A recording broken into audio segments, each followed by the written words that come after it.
Պարոն Զիգմունդ Ֆրոյդը ամբողջ կյանք երազել է ծանոթանալ անձամբ այն մարդու հետ, որը որ հայերեն թարգմանել է բանան բառը։ Ես Եգոր Գլումովն եմ եւ մենք սկսում ենք երեկոն շանթում։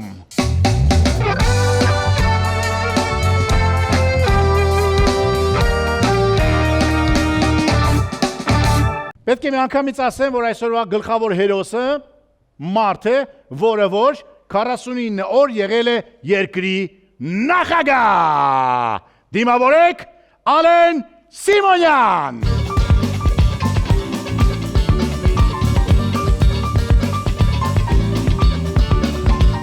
Փողոցի անվերջ աղմուկին խառնելով սուլոցը սանհոք աննպատակ անշտապ քայլում եմ Ես սիրում եմ քաղաքին հին, ես սիրում եմ քաղաքին շուտ, երբ աստղերն առաջին փայլում են Այգիները հագել են կանաչ, մոռացվել են հոգոց ու առաջ, երեկոն այնքան խաղաղ լուսավոր է Հիասքանչ աղջիկներ են անցնում, նայում եմ նրանց ու մտածում, որ Երևանն իրոք արտասովոր է Վշտի բուրմունքն անուշ, տարածվել է ծանոթ Բաքուն Ես մի ամբողջ կյանք այստեղ ապրել եմ Արթնացնում է հազար ու մի հուշ Նստարանը ծառի շվակում Ու սիրելու անհույս արվել եմ Ընկերներ հեռու մոտիկ Պարզապես անցնող մարդիկ Դուք ինձ համար հարազատ ու թանկ եք Սայլակում մարդիկ լացող Սպոսը շրջիկ զարմացող Ախ ինչպես պատմեմ ձեզ իմ բերկրանքը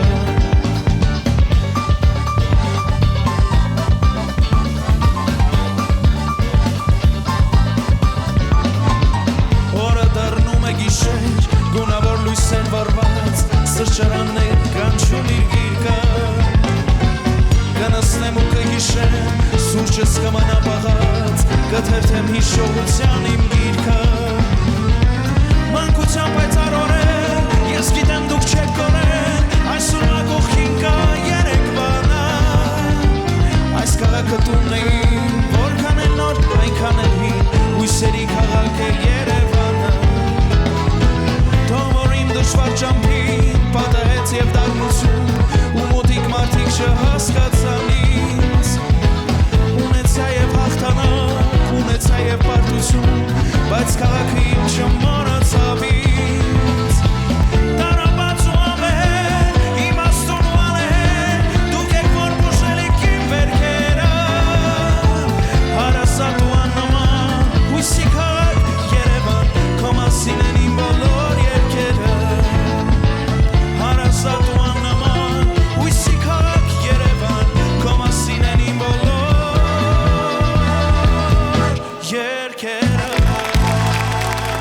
Շնորհակալություն Մինասին եւ մեր հիանալի երաժիշտներին, շնորհակալություն Ֆորշին, Քրիս Մանարյանին եւ բոլոր այն մարդկանց, որոնք որ սիրում են Երևանը։ Համոզված եմ, որ պարոն Ալեն Սիմոնյանն էլ է շատ սիրում Երևանը, կարելի է ձեզ ասել Երևանցի Ալեն Սիմոնյան։ Իհարկե, միանշանակ։ Այդպես ներկայացնել։ Միանշանակ, որովհետեւ ի սկզբանե շատ հետաքրքիր ձևով ներկայացեցիք, ինձ էլ տենց չէին հայտարարել։ Ահա, բայց դա փաստ է։ Հա, բայց այնուամենայնիվ ես ավելի շուտ ազգային ժողովի նախագահն եմ, այլ ոչ թե 40 Ազգային ժողովի նախագահ եւ մարդ, որը որ 49 օր եղել է նախագահի ԺՊ, այդպես է, չէ՞, օֆիցիալ։ Դժվար էր։ Պատասխանատու էր, պատասխանատու։ Այն ժամանակ էր ավելի պատասխանատու թե հիմա։ Չէ, հիմա է, բնական է հիմա։ Գիտեմ, որ դուք շատ կատակասեր եք եւ գիտեմ, որ ձեր գոլեգաների վրա լինելով ազգային ժողովի նախագահ, տարբեր կատակներ եք անում եւ գլխներին տարբեր բաներ եք բերում։ Մի քանի բան պատմեք ընդ։ Բայց Ճարաճիճի աշակերտի պես եք ձեզ պահում։ Հա, կա տենց բան, սիրում եմ կատակել, նաեւ գիտեք ինչից է, որ իրավիճակը տենց դե ինքը լուրջ հիմնարկա եւ լուրջ հիմնարկա, վերջ-վերջո եւ այդ լարվածությունը պետք է մեկ-մեկ թոթափել եւ այո սիրում եմ տենց կատակներ։ Ինչ եք անում օրինակ։ Օրինակ լինում է որ գործընկերներիս հետ գրազ են գալիս որ բանախոսը հա ով որ հենց հիմա ելույթ է ունենում քանի անգամ կօգտագործի նույն բառը ասենք որտեղ բանախոսներ ունենք ասենք 3 րոպեվա ելույթի մեջ կարող է 11 անգամ նույն բառը ասի եւ տենց գրազ են գալիս հիմնականում ասենք սնիկերսի վրա կամ ասենք չգիտեմ, կատակներ եմ անում, երբ որ դուրսն ենք լինում, ասենք գործուղման ենք գնում, հա, հենց ինձնից ամեն ինչ կարելի է սպասել, բայց որևիցե մեկին չեմ վիրավորում, վատ իրավիճակի մեջ չեմ դնում։ Բարի կատակներ են, ավելի շատ սիտուացիոննի կատակներ են։ Իրավիճակային։ Մի քանի օր առաջ մեր երեկոյի հերոսներից մեկն էր պարոն Գիլոյանը, որը որ լինելով սպորտային մեկնաբան, շատ դեպքերում մեկնաբանությունների ժամանակ օրինակ ինչ որ բառեր էր ասում կամ ինչ որ դրվագներ, որոնք որ իր ընկերները խնդրել են այդ րոպեին ասել կամ ասել են որ չասես, սեղան պետք է փռես։ Ձեր մոտ եղել է այդպիսի բան, օրինակ որ ելույթի ժամանակ ասել եք որ 4-րդ րոպեին ասել եմ, չգիտեմ, սնիկերս։ Բայց որտեղից գիտեք դրա մասին։ Չգիտեմ, ես ուղղակի օրինակ եմ։ Եղել է։ Ես բլոտ եմ կրվել, որ ելույթի ժամանակ պետք է պարոն Արշակյանի մասին խոսելիս ասեմ բացառիկ պարկեշտ անձնավորություն է կամ հիմա բառացի չեմ հիշում եւ արել եմ ելույթի ժամանակ արել եմ ճիշտ այնքան այնտեղ նստած ամաչում կարմրում էր ասես ես հիշնում եմ գրազս փակվեմ արել եմ այո այսինքն այդ աշխատանքը որը որ շատ լուրջ է եւ շատ պատասխանատու նաեւ կարող է լինել կատակներով լի։ Դե բայց մարդ ենք, ասենք, մենք էլ ենք։ Չէ, դե մենք չգիտենք իրականում, որովհետև մենք ձեզ տեսնում ենք կամ հերոստացույցից այն կողմ, կամ, չգիտեմ, լրագրողների հետ վիճելիս, կամ sense շատ լուրջ դեմքով, մենք չգիտենք ներսը ինչա կատարվում։ Միգուցե այդ կողմն էլ է պետք ցույց տալ ժողովրդին։ Ինչ է։ Եկել եմ ձեր մոտ, որ եկել եք որ ցույց տալ։ Շատ բարի, շատ շատերը պետք է ցույց տան, որ այդ ամենը իսկապես դա բոլորս մարդ ենք եւ բոլորս ունենք մեր բացասական եւ դրական կողմերը, բայց հուսով եմ որ դրական կողմերը բոլորիս մեջ նաեւ ավելի շատ են։ Ինչ եք հիշում մանկությունից, ինչ հիշողություններ ունեք մանկությունից եւ երբ որ ձեզ օրինակ հարց են տալի այդպես ամենաքաղցր կամ ամենահամով, ամենահոտով հիշողությունները մանկությունից ինչն է գալիս առաջ։ Մեր բակը, իմ բակը, հա, որովհետեւ տենց Աբովյան փողոցի վերջնամասում է գտնվում, Աբովյանի արձանի մոտ, ասենց կլոր շենք է եւ բակը մեջտեղում է, բավականին քիչ բնակիչներով բակ էր եւ իմ մանկությունը առաջին բառը ասելիս ես այդ բակն եմ հիշում, այն ամեն ինչը, ինչ որ մենք արել ենք այդ բակում, ինչ էինք խաղում, ոնց ենք, մի խոսքով ես լավ մանկություն եմ ունեցել։ Բակի բնակիչները եւ ձեր ընկերները միջև հիմա ձեր այդ մոտիկություն ունեն, չունեն, տեսնում եք իրենց։ Նախ քիչ էինք շատ, հա։ Մի ընկեր կար, որի հետ ես վերջերս շատ ուժեղ վիճել ենք, բայց միջև օրս շփվում էինք, շատ ցավալի է որ վիճել ենք, բայց վիճել ենք։ Մնացածի հետ շատ քիչ ենք, 4-5 երեխա ենք ընդամենը, կան երկու եղբայր, որոնց հետ մեկ-մեկ հիմա Facebook-ով գրվում ենք, մի խոսքով ում հետ հնարավոր է շփվել, աղջիկներ կային, որոնք ամուսնացել են, իրանց հետ չենք շփվում, որովհետև ամուսնացել են, ինչ գործ ունենք, ուրիշների կանանց հետ, ինչ գործ ունենք շփվենք, մնացածը կարծում եմ այո։ Վերջին անգամ ֆիզիկապես այդ բակում երբ եք եղել։ Դե հաճախ եմ լինում, որտեղ մայրս միջև վերջերս այնտեղ էր բնակվում։ Այսինքն գնում գալիս եք։ Հա, իմ հորական տունը այնտեղ է։ Կա։ Ձեզ էլ է ցավեցնում, օրինակ ես գնում եմ իմ մանկության բակ, որ տեսնում եմ, որ բակում ավտոմեքենաները ավելի շատ են, քան խաղացող երեխաները։ Ավտոմեքենաները եւ ավտոտնակները, որոնցից մեկը նաեւ մերն է, ցավոք սրտի։ Այո, կուզենայի են հինել, բայց չես կարող ժամանակը կյանքը առաջ Իսկ լուծում կա դրան լավ։ Հիմա դա բավականին լուրջ հարց է եւ կարծես թե անլուծելի։ Հիմա ոնց անենք որ բակերում երեխաները նորից 7 քար խաղան, քար կտիկ։ Չի լինի, պետք է չանել դա։ Չի ստացվի։ Մենք ես հասկանում եմ այդ ցանկությունը ֆուտբոլ, բասկետբոլ։ Հասկանում եմ այդ դե ֆուտբոլի համար դաշտեր ենք սարքում, բազմաթիվ դաշտեր ենք սարքել, ասեմ որ ընտրություններից հետո մի քիչ տենց ընտրական բան ասեմ, որտեղ ինֆորմացիան հստակ է, եւս 100 դաշտ հանրապետությունով մեկ բակերում կառուցվելու է, բայց թաղամաս կա այդ բոլոր տեղերում, բոլոր հանրապետությունով մեկ եւս 100 դաշտ է կառուցվելու, բայց դրա մասին չկահականացնենք։ Ես կարծում եմ, որ այդ ցանկությունը կա, մենք ուզում ենք մեր երեխաները մեր նմանին, մենք ուզում ենք մեր քսերակոպիան ստեղծենք մեր երեխաների, հա, բայց դա անհնար ու պետք էլ չի, որտեղ մեր երեխաները մեզանից լավը պետք է լինեն ու լավն են։ Ու երբ որ մենք 7 քարե ենք խաղում, ոչ մեկ չէր ստիպում, չէ՞, մեզ ենթադրենք այն հին, չգիտեմ էլ ինչ խաղերը, որոնք որ մեր ծնողներն էին խաղում, այդ խաղերը խաղային։ Ժամանակը փոխվում է, ուրիշ մարտահրավերներ կան, պետք չի այդ բանը անել։ Բայց կարոտում ենք, չէ, 7 քաշ։ Մենք ենք կարոտում։ Էշ միլիցա։ Մենք ենք կարոտում, չլիկ դաստա։ Մենք ենք կարոտում։ Ստոպ, Գործագործ։ Կավեն խաղացել եք եւ կան կադրեր Facebook-ում բարբերաբար երևում են այդ կադրերը, հետո տղաները խաղացին, դուք չխաղացիք, որն է պատճառը։ Որտեղ ստոպ եղավ ձեր համար կավեն։ 1996 թվականին, երբ որ 16 տարեկան էի, Երբ որ Արմեն Նազարյանը դարձավ օլիմպիական չեմպիոն, Ատլանտայում, ես շատ խիստ հայր եմ ունեցել եւ 95 եւ 96 թվականին Հայաստանի կավենի լիգայում մենք ես իմ ընկերների, մեր թիմի հետ դարձանք չեմպիոն Հայաստանի Հանրապետության, դրանից հետո ես առաջարկ ստացել եմ շարունակել նոր հայեր թիմի շրջանակներում ես չգիտեմ իմ մոտ լավ կստացվեր, վատ կստացվեր, ինչ կլիներ, բայց հայրս թույլ չտվեց, ասաց որ դու արդեն համալսարան ես ընդունվել, արդեն քո, այսպես ասած, ջահելությունը արել ես, այդ մասը ինչ որ պետք է արել ես, գնա շարունակի սովորելը Եվ ես չշարունակեցի եւ չգնացի, բայց շնորհակալ եմ հրավերի համար, շնորհակալ եմ այն ընկերության համար, որը միջև հիմա ունեմ, հա։ Կա մի պատմություն, որ դուք ամբողջ թիմով ձեր տանն էիք, ինչ որ բան էիք գրում, սցենարներ էիք գրում, թե կատակներ էիք որնում, եւ հայրիկը եկավ տուն, բոլորը պահկվել էին, խնդրում դա պատմեք։ Ու էին պահկվել եւ ինչու։ Ես անկեղծ ասած գուշակում եմ, թե այդ պատմությունը ձեզ ով կարող էր պատմել։ Այո, չի, մենք ունենք բան, внутренняя разведка, այո, и внешняя։ Կհավատաս, հիշում եմ այդ պատմությունը, բայց լավ չեմ հիշում։ Մեր դիմացի բնակարանը նույնպես պատկանում էր մեզ։ Ավելի շուտ այնտեղ տատիկս էր բնակվում, հետո տատիկիս մահացավ եւ այդ բնակարանում ապրում էի ես մենակ։ Եվ երեկոյան, երբ որ արդեն իմ տնեցիք քնած էին, հավաքվելու տեղ որպես այդպեսին չունեինք։ Այն ժամանակ Երևանում չկար բառեր, ակումբներ կային, բայց շատ քիչ էին։ Այնպես պոլիտեխնիկի զիլոնի զալը կար, բան, sense տեղեր կային, կոնսերվատորիայի պատվալը, մալաջոշկան, հա, sense բաներ կար, բայց հավաքվել չէր ելնում, դե հիմնարկ էին այնուամենայնիվ, մեր մոտ հավաքվում էինք, գրում էինք, բայց պապային չէի ասել, որ գիշերը, ասենք 500 հոգով կամ 500 հոգով չէ 6-7 հոգով դե գալիս էին տղեկը դե ծխում էին ասենք չգիտեմ ինչ որ բան էինք սարքում ուտելու բան եւ այլը ու չէի ասում տուն էր խատա էր բան լոգովը խալեստիկա ու մի օր հայրս որոշ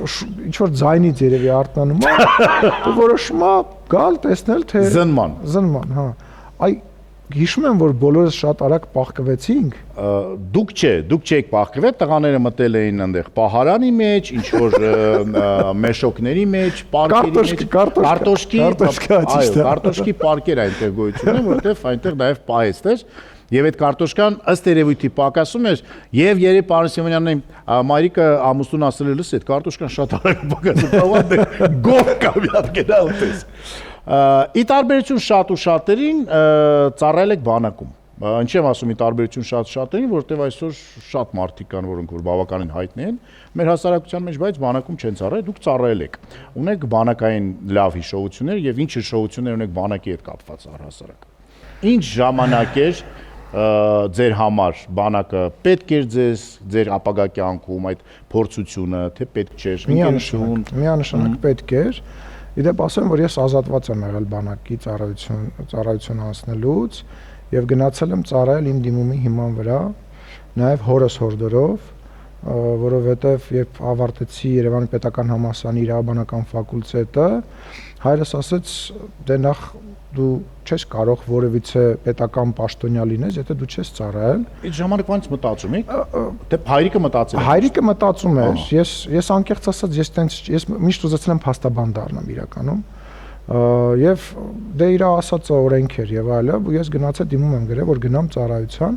բայց իմ համար շատ կոնտրաստային ու դժվար ա եղել այդ պատմությունը, որովհետեւ ես դրանից առաջ փորձել եմ ընդունվեմ Ֆրանսիայում Սորբոնի համալսարան, երկար ժամանակ ապրել եմ այնտեղ, պարապել եմ ֆրանսերեն, փորձել եմ հետո հասկանալով, որ այնուամենայնիվ չի ստացվի, որտեվ դա մեծ փոփոխություն է պետքա հայրդ ես մեծ տղան եմ, մի խոսքով sense ընտանեկան բաներ, գնացի բանակ ու անկեղծ ասած իր լավ ու վատ բանի մեջ բնական է ավելի լավ էր այդ ընկերությունը ու այդ փորձը ունենալը, որտեվ դա ինձ ավելի պինդ, ավելի համարձակ ու ավելի ուժեղ սարքեց։ Իսկ լավ բանը շատ ա եղել։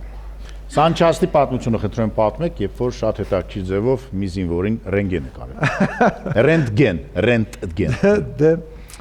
ես բավականին երկար ժամանակ ֆելշերի պարտականություն էի կատարում։ Բժշկական կրթություն ունեք։ Չէ, բայց հաշվի առնելով, որ 4-րդ կուրսում իրավաբանականի մենք նաև 6 ամիս անցնում ենք բժշկական գիտություն, հետո ես հիվանդություն էլ ունեի,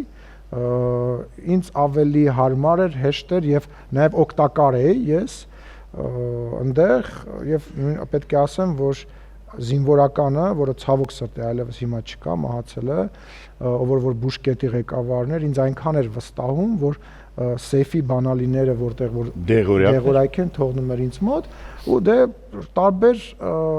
երեխաներ էին գալիս, մենք մեծ էինք, ես ինստիտուտ ավարտեի ու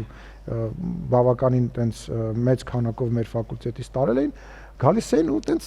սաչոք հասկացողություն գոյություն ունի, հա որ չեն ուզում ծառայեն կամ ինչ-որ բնական է, տենց փորձում ենք ինչ-որ դեղ ենք տալիս, տաքություն ենք, բան ստուգում ենք, տեսնենք խնդիր չկա, բայց մի տղա կար, որը որ տենց շատ սաչոք էր, էլի, տենց արդեն անհնար էր իրան, անդադ գալիս էր, բայ էսա պրոբլեմ, մի օր չգիտեմ որտեղից որոշել էր, որ պետք է իրան ռենտգեն անենք, բայց դե հոկտեմբերանի զորամասում ինչ ռենտգեն սարք, հա եկա, բա չէ դուք ինձ ռենտգեն անենք, որոշեցինք ռենտգեն անենք։ Ուրեմն ունենք մի տենց վատ սենյակ, որտեղ որ ջարդը խուրդ եղած ատամնաբուժական աթոռ կար, եմ որ սենց պարկած է, հա, այդ տղային նստացրեցինք այնտեղ, հա, սենց երկաթե լադոկներ կան, բժշկական։ Այո։ Մեջը ջուր լցրեցինք, ասենք հիմա մատերը դիր մեջ է։ Հա, նստացրեցինք այդ աթոռի վրա, հա, լույսը անջատեցինք ու ասենք շունչդ պահի։ Հիմա դուրսը կանգնած ծիծաղում ենք, մեկ էլ մի րոպե հետո գորմա շնչեմ, ասում ենք շնչի, մի խոսքով այդպես պատմությունը շատ ա եղել, շատ ա եղել։ Պաստորն պարոն Սիմոնյանն էլ էր սաչոկների հետ իր ձևով եւ իր կերպով պայքարում, ես հիշում եմ, որ երբ որ ես էի նյարդանում այդ սաչոկներից, ես ուղեկալի պետի տեղակալն էի, եւ պարզ է որ շատ դեպքերում լինում էր որ վերևներից զանգում են ասում են այսից էսի զինվորին պետք է հիվանդության պահով օրինակ մեկ շաբաթով ուղարկենք տուն օրենքն հենց է որ ուղեկալի պետի տեղակալական պետը գրում է ինչ-որ բան դրանով ուղեգիր այդ ուղեգիրով գրում էր ջոկատում Սանչաստում արդեն ինչ-որ բաներ նայում էին ու ես լատիներեն գրում էի օրինակ այդպիսի մարդկանց օստրի подвыхшейки матки այդպես բաներ էի գրում Ունդից Բագրատը զանգում էր Գիտես ես ինչի են ինձ հետ տենց շատ մոտս ահագին երկար ժամանակահատված մարդիկ էին անդադ գալիս ես որպեսզի անգլերենս որը որ սովորել եմ չմոռանամ ինքս իմ համար զբաղվում է երգերի թարգմանությամբ այսինքն որ լսողականս բանը լինի ու տենց մի պահ շուխուր գնաց որ ես տենց բոլոր երգերի թարգմանությունը գիտեմ ու ինչ որ շլագերներ էին հայտնում հա ասենք չգիտեմ Շակիրայի whenever wherever երգը հա Տենց գալիս են Ալեն ախպեր, մի հատ կասես այս երգը ինչի մասին է, հա, պատմում էի, տենց հուզվում տղաներ են, դե գնում էին, ու մի օր մեկը եկել է, ինձ ասում եմ Մադամ Միսյուն կթարգմանես։ Ասում եմ Մադամ Միսյուն ո՞րն է։ Բան ո՞նց Մադամ Միսյուն, ասում չեմ կարա, չգիտեմ Մադամ Միսյուն ինչ է, այդ ո՞ր երգն է, այդ ինչ երգ է։ Պարզվեց And I miss you like a desert Mr. Rain, երգը Մադամ ինքը տենց է լսում, Մադամ Միսյու է լսում։ Տենց Մենք տենց ռադիոյում ունենք տենց մեմ շատ հայտնի դշնդայ երգ։ Դշնդայ երգ։ Whitney Houston-ը դշնդայն է։ Դշնդայն, այո։ Դուք նաև նմանակումներ եք անում եւ արել եք, երբ դա սկսվեց, երբ ձեզ առաջին անգամ բռնացրեցիք դրա վրա եւ ում եք նմանակում հիմա կամ ում եք նմանակել ես վերջերս։ Սկսվելա տենց նախ բոլորին չեմ կարողանում։ Ես ձայնը նկատի ունեմ։ Բոլորին չեմ կարողանում ինչ որ մարդիկ քաղաքական գործիչներ կային հիմա էլ ինչ որ ձևով կան որոնց նկատմամբ բացասական էներգիա ունեմ տենց վատ վերաբերմունք ունեմ տենց իրանց մասին խոսելուց ասում էի դե որ ինքը սենց է ասում ինձ է ասում ու տենց զգացի որ լավ է ստացվում ճիշտ եմ ցույց տալիս հա հետո սկսեցի արդեն կիրառել ընդհանուր ընկերներիս վրա հա նույնիսկ բանակում եմ դա կիրառել երբ որ զանգահարում էի ասենք չգիտեմ 4-րդ բատալյոն կոմանդիրը ձայնով ասում է հələ մի հատ շուտ արի ստեղ ու պատանից sense նայում ենք ոնց այդ զինվորը տենց գիշերվա կեսին մի մեծ ուրամասում մի կետից մյուս կետ վազում կան ինչ որ քաղաքական գործիչներ, որոնց ձայնով կարողանում եմ խոսել, նմանակել։ Բայց կիրառում եք դա նեղ շրջանում։ Հա, նախ դե ում չեմ սիրում կարողա տենց հրաապարակային էլ անեմ, բայց ընկերներին մնացածի նկատմամբ հաջող։ Դա ընկերները գիտեն դրա։ Հա, ընկերները բայց հաճախ չեմ անում, նես չի որ ես դրանով տենց հայտնի ընկերական շրջապատում կերպար եմ։ Սարոյի նման չեք կարող ընդդեմ։ Չէ, Սարոն անգերազանցել է։ Սարոն անգերազանցել։ Մեկ էլ Էրիկը։ Հա, Էրիկն էլ, իսկապես։ No comment-ի հետ ունեք հետաքրքիր պատմություն, Elvis-ի ծնունդ, no comment եւ Ղուրբան։ Անհավանական պատմություն է, անհավանական պատմություն է։ Ուրեմն no comment ներկայացմամբ եւ ես ներկայացման տնօրենն էի, մեծ կազմով գնում ենք Ամերիկայի Միացյալ Նահանգներ հյուրախաղերի։ Դուք որպես մենեջեր տնօրենն եմ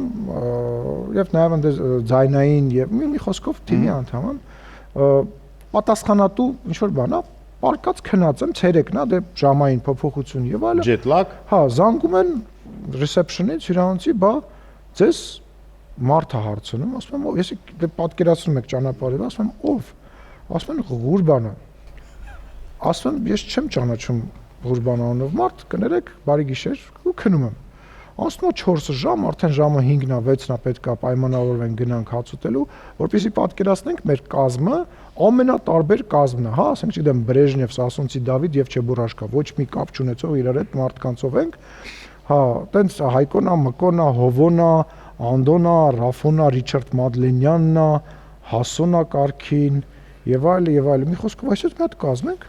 իջնում եմ ֆոյե, մի հատ սպիտակ մազերով ամբողջությամբ պոլշարք հագնված, մի տղամարդ է կանգնած, 60-ին մոտ, ասում է բարև ձեզ, ես Ղուրբանն եմ։ Ասում եմ բարև ձեզ, ասում է ես խնդրանք ունեմ, ասում եմ ասեք, իմ կնոջ ծնունդն է Լոս Անջելես, ես ուզում եմ դուք պատկերացնեք Լոս Անջելես։ Իմ կնոջ ծնունդն է, ես ասում խնդրում եմ եկեք եթանք մեր տուն, մի բաժակ բան խմենք։ Ասենք ես ինչ իրավունք ունեմ ինձ վերապայում, ասենք այդ աստղերին վերցնեմ եւ ասացի ես տենց բան չկա, կգնաք, չգիտեմ, հեսա Հայկոն կգա կամ Մկոն կգա, կհարցնեք իրանցից, թող իրանք որոշեն եւ այլը։ Բայց այս ընթացքում իջև սպասում ենք մեկը, որ ասի, իմանամ ով, ասի դուք ինչով եք զբաղվում։ Ասեց ոնց։ Ես Խաշի ֆեդերացիայի ղեկավարն եմ, ասենց վիրավորված։ Ասեցի, իսկ Խաշի ֆեդերացիա։ Հա, ասի, ի՞նչ եք անում Խաշի ֆեդերացիայում։ Ասեց թույլտվություն ենք տալի, որ խաշ ուտեն։ Ասեցի լավ, ու զգացի, որ քաշման։ Բայց ինքը լուրջ էր ասում, չէ, ինքը կա, ինքը գոյություն ունի, ես այդ մարդը կա, ու դրանով է զբաղվում, ու որոշվեց, որ կազմը որոշեց, որ գնանք։ Ու մենք քիչ անց հայտնվում ենք մի անհավանական ֆիլմի մեջ, այսինքն 2 բլոկ, 3 բլոկ են կողմ, ինչ որ սեփական տուն է, որի հետևի մասում բանա դրած, այդ պալատկա է դրած, հա, դրան է դրված, այսինքն կլոր սեղաններ են, շատ քիփ դրած, երաժիշտներ են, սենց այն որ ստեղ է, սենց այստեղ է նվագում, ու անհավանական մարդիկ են, էմիգրանտներ սերիալի բոլոր հնարավոր հերոսները, դերասաններ,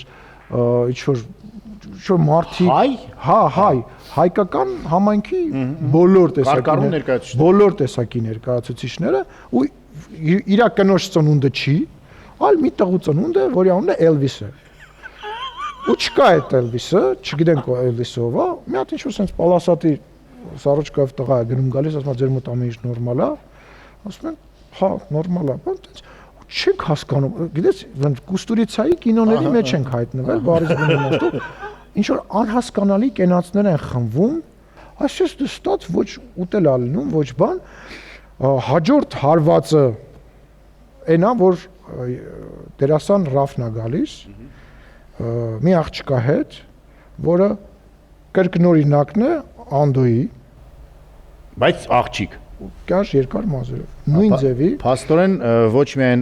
Հովոյի կրկնօրինակը կա Երևանում, այլ Լոս Անջելեսում Անդոյի կրկնակը, բայց աղջիկ։ Բայց տղեկը չեն թույլ տա, որ ես խափեմ, այս ամեն ինչին բոլորը ներկա են եղել, ու ինչ որ պահի մի հատ ձեռք է դուրս գալիս էս վրանի հետևից, էս Էլվիսին քաշում է դուրս, ու վրանի վրա լույսեր են գցած ու սկսում են ծեծել։ Երկար ծեծում են։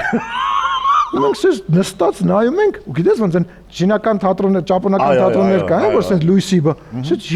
երկար Թեատրցինի։ վատ բառեր ասելով, որ սես չենք հասկանում ինչա կատարվում, երդվում եմ, չենք հասկանում ինչա կատարվում։ Հա, այս երկար ծեծի Գորնա Վարդանյան վեր կենում մի պա, կարող եմ վեր կենալ։ Հա, իհարկե։ Սենց վեր է կենում, երեխային վեսնում է, տալիս է կնոջ, ասում է դու գնա վերև, ես հեսա կգամ ու գնում է։ Կինոյի տղին գնաց, Ես լուրջ եմ ասում, այն որ սենց այդ արդեն պոպկորնի վախտն էր, որ տենց պոպկորնով նայում ես թե ինչ է կատարվում, հետո երկար ծեծից, շատ երկար ծեծից հետո այդ տղան եկավ, սենց ճղված շորերով եկավ, ասեց ձեր մոտ ամիշ նորմալ։ ունգավ մեռավ։ Մեր մոտ հա։ Ու գնաց հիմա մենք էս փորձում ենք այս շոկից հետ գանք, մեկ էլ էս Ղուրբանը որոշեց իմիջիայլոց մեծ հարգանքով որևիցե մեկին հանգարց չմտածեք, որ ինչ-որ ձևով վատ ձևով եմ ուզում ներկայացնել, ուղղակի պատմությունն եմ պատմում, ասեց դե ինչ, ասեց ուզում եմ կենաց բարձրացնել եւ խմել մեր առաջին հերթին մեր տաղանդավոր դերասանների Հայկոյի եւ Օնոյի կենացը, Մկոյին նայելով, Մկոն վեր կացավ, ասեց դե գնացինք մենք, ու մենք դուրս եկանք ու պոլիսը եկավ։ Մի խոսքով սենց պատմություններ երևի ոչ մի ծրագիր չի հերիքի, որ այդ կավենի եւ կյանքի ընթացքում եղած որ պատմեմ։ Շատ բարի։ Ես այստեղ մի քանի նկար ունեմ, որոնք որ ձեզ ուզում եմ ցույց տալ, եւ այս յուրաքանչյուր նկարը ինչ որ հետաքրքիր պատմություն ունի։ Սկսենք այս նկարից, ովքեր են այս մարդիկ, շատ բարեհամբեր, որոնց Այ իրանք իմանային, որ իրանք հայաստանյան հերոստանգերությունում են։ Հա, ինչու ոչ։ Ովքեր են այս մարդիկ եւ ինչ պատմություն է։ Լեհաստանի թիկնապահներն են։ Դուք որ երկիր գնում եք, թիկնապահ ունեք։ Հա, նախ երկիրը տրամադրում է, նախ ես իմ թիկնապահների հետ եմ գնում։ Այդի դա երեք հատուկ պահպանյալ գոյություն ունի Հայաստանի Հանրապետությունում, նախագահ, վարչապետ, ազգային ժողովի նախագահ, եւ դա նորից ընտրության հարց չի, դա օրենքով ամրագրված բան է։ Եվ երբ որ հայտնվում ենք Լեհաստանում,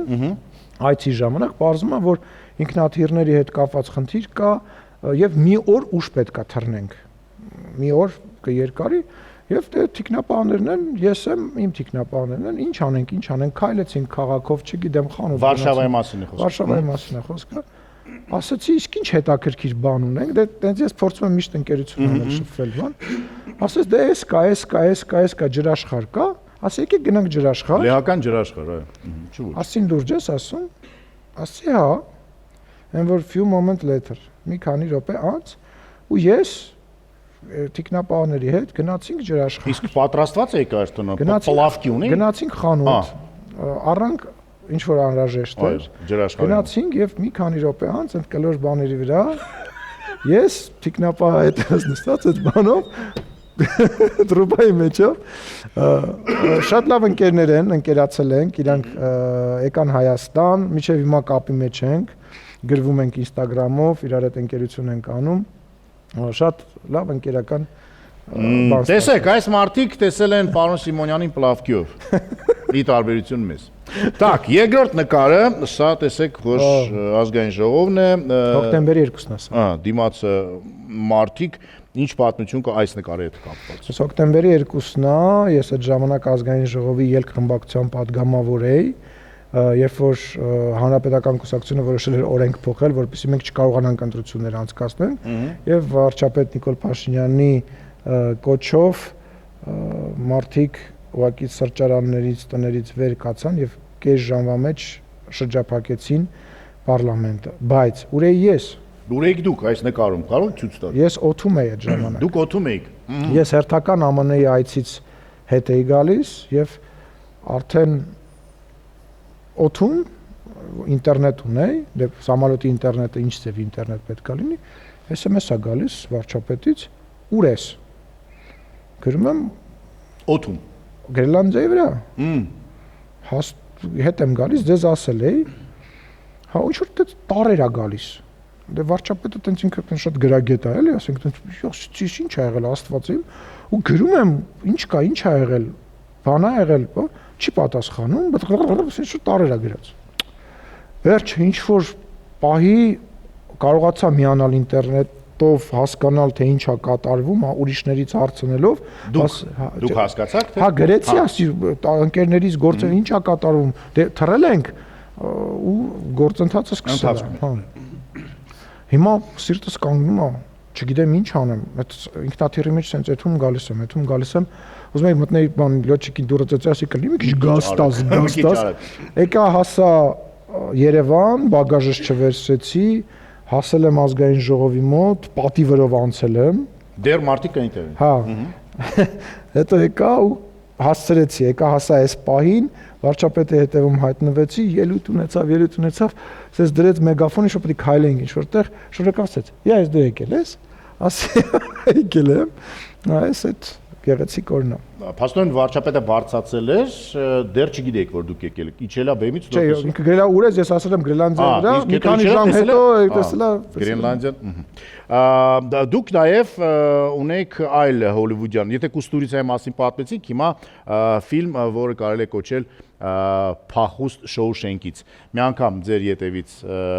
ընկել էին ինչ որ մարդիկ եւ դուք ուզում եք այդ մարդկանցից փախնել եւ մտաք Պիցա դի Ռոմա։ Սա գովաճ չէ։ Պիցա դի Ռոման չկա էլ։ Չկա։ Ցավոք սրտի չկա, հա։ Այդ շենքը։ Այնա, այնտեղ երևում է այդ շենքը։ Դա մտաք այնտեղ ինչու, ով է ձեր ետևից ասում։ Դա այն օրն էր, երբ որ հեղափոխության օրերն էր, երբ որ վարչապետին Արարատին Միրզոյան, Ասուն Միքայելյանին ձերբակալեցին, ես մնացի դուրսը, որովհետև իրանցից հետ էի այդ ժամանակ, այդ դրանից մի քանի օր առաջ վիրավորվել էի եւ ոտքիս մեջ բեկորներ կային, երկուսը հանել էին, մի հատը դեռ մնացել էր եւ ես չէի կարողանում արագ քայլեի, իսկ երթը որ գնում է, այնտեղ շատ հաճախ ոտքիդ հարվածում է, ես տենց մի քիչ կողքից եվ գնում եւ եկան տարան իրանց։ Տենց մի պահ դե քաոտիկ վիճակ էր, հետո եկա գրասենյակ, մեգաֆոնը ընկերներիցս մեկը Հրաչ Հակոբյան տվեց, ասեց գնա, սկսեցի այդ երթը ուղղորդել, մարդկանց հավաքել, քաղաքով պատտվել եւ այլը, դա մի 4-5 ժամ ոտքս արնահոսում եւ այլը,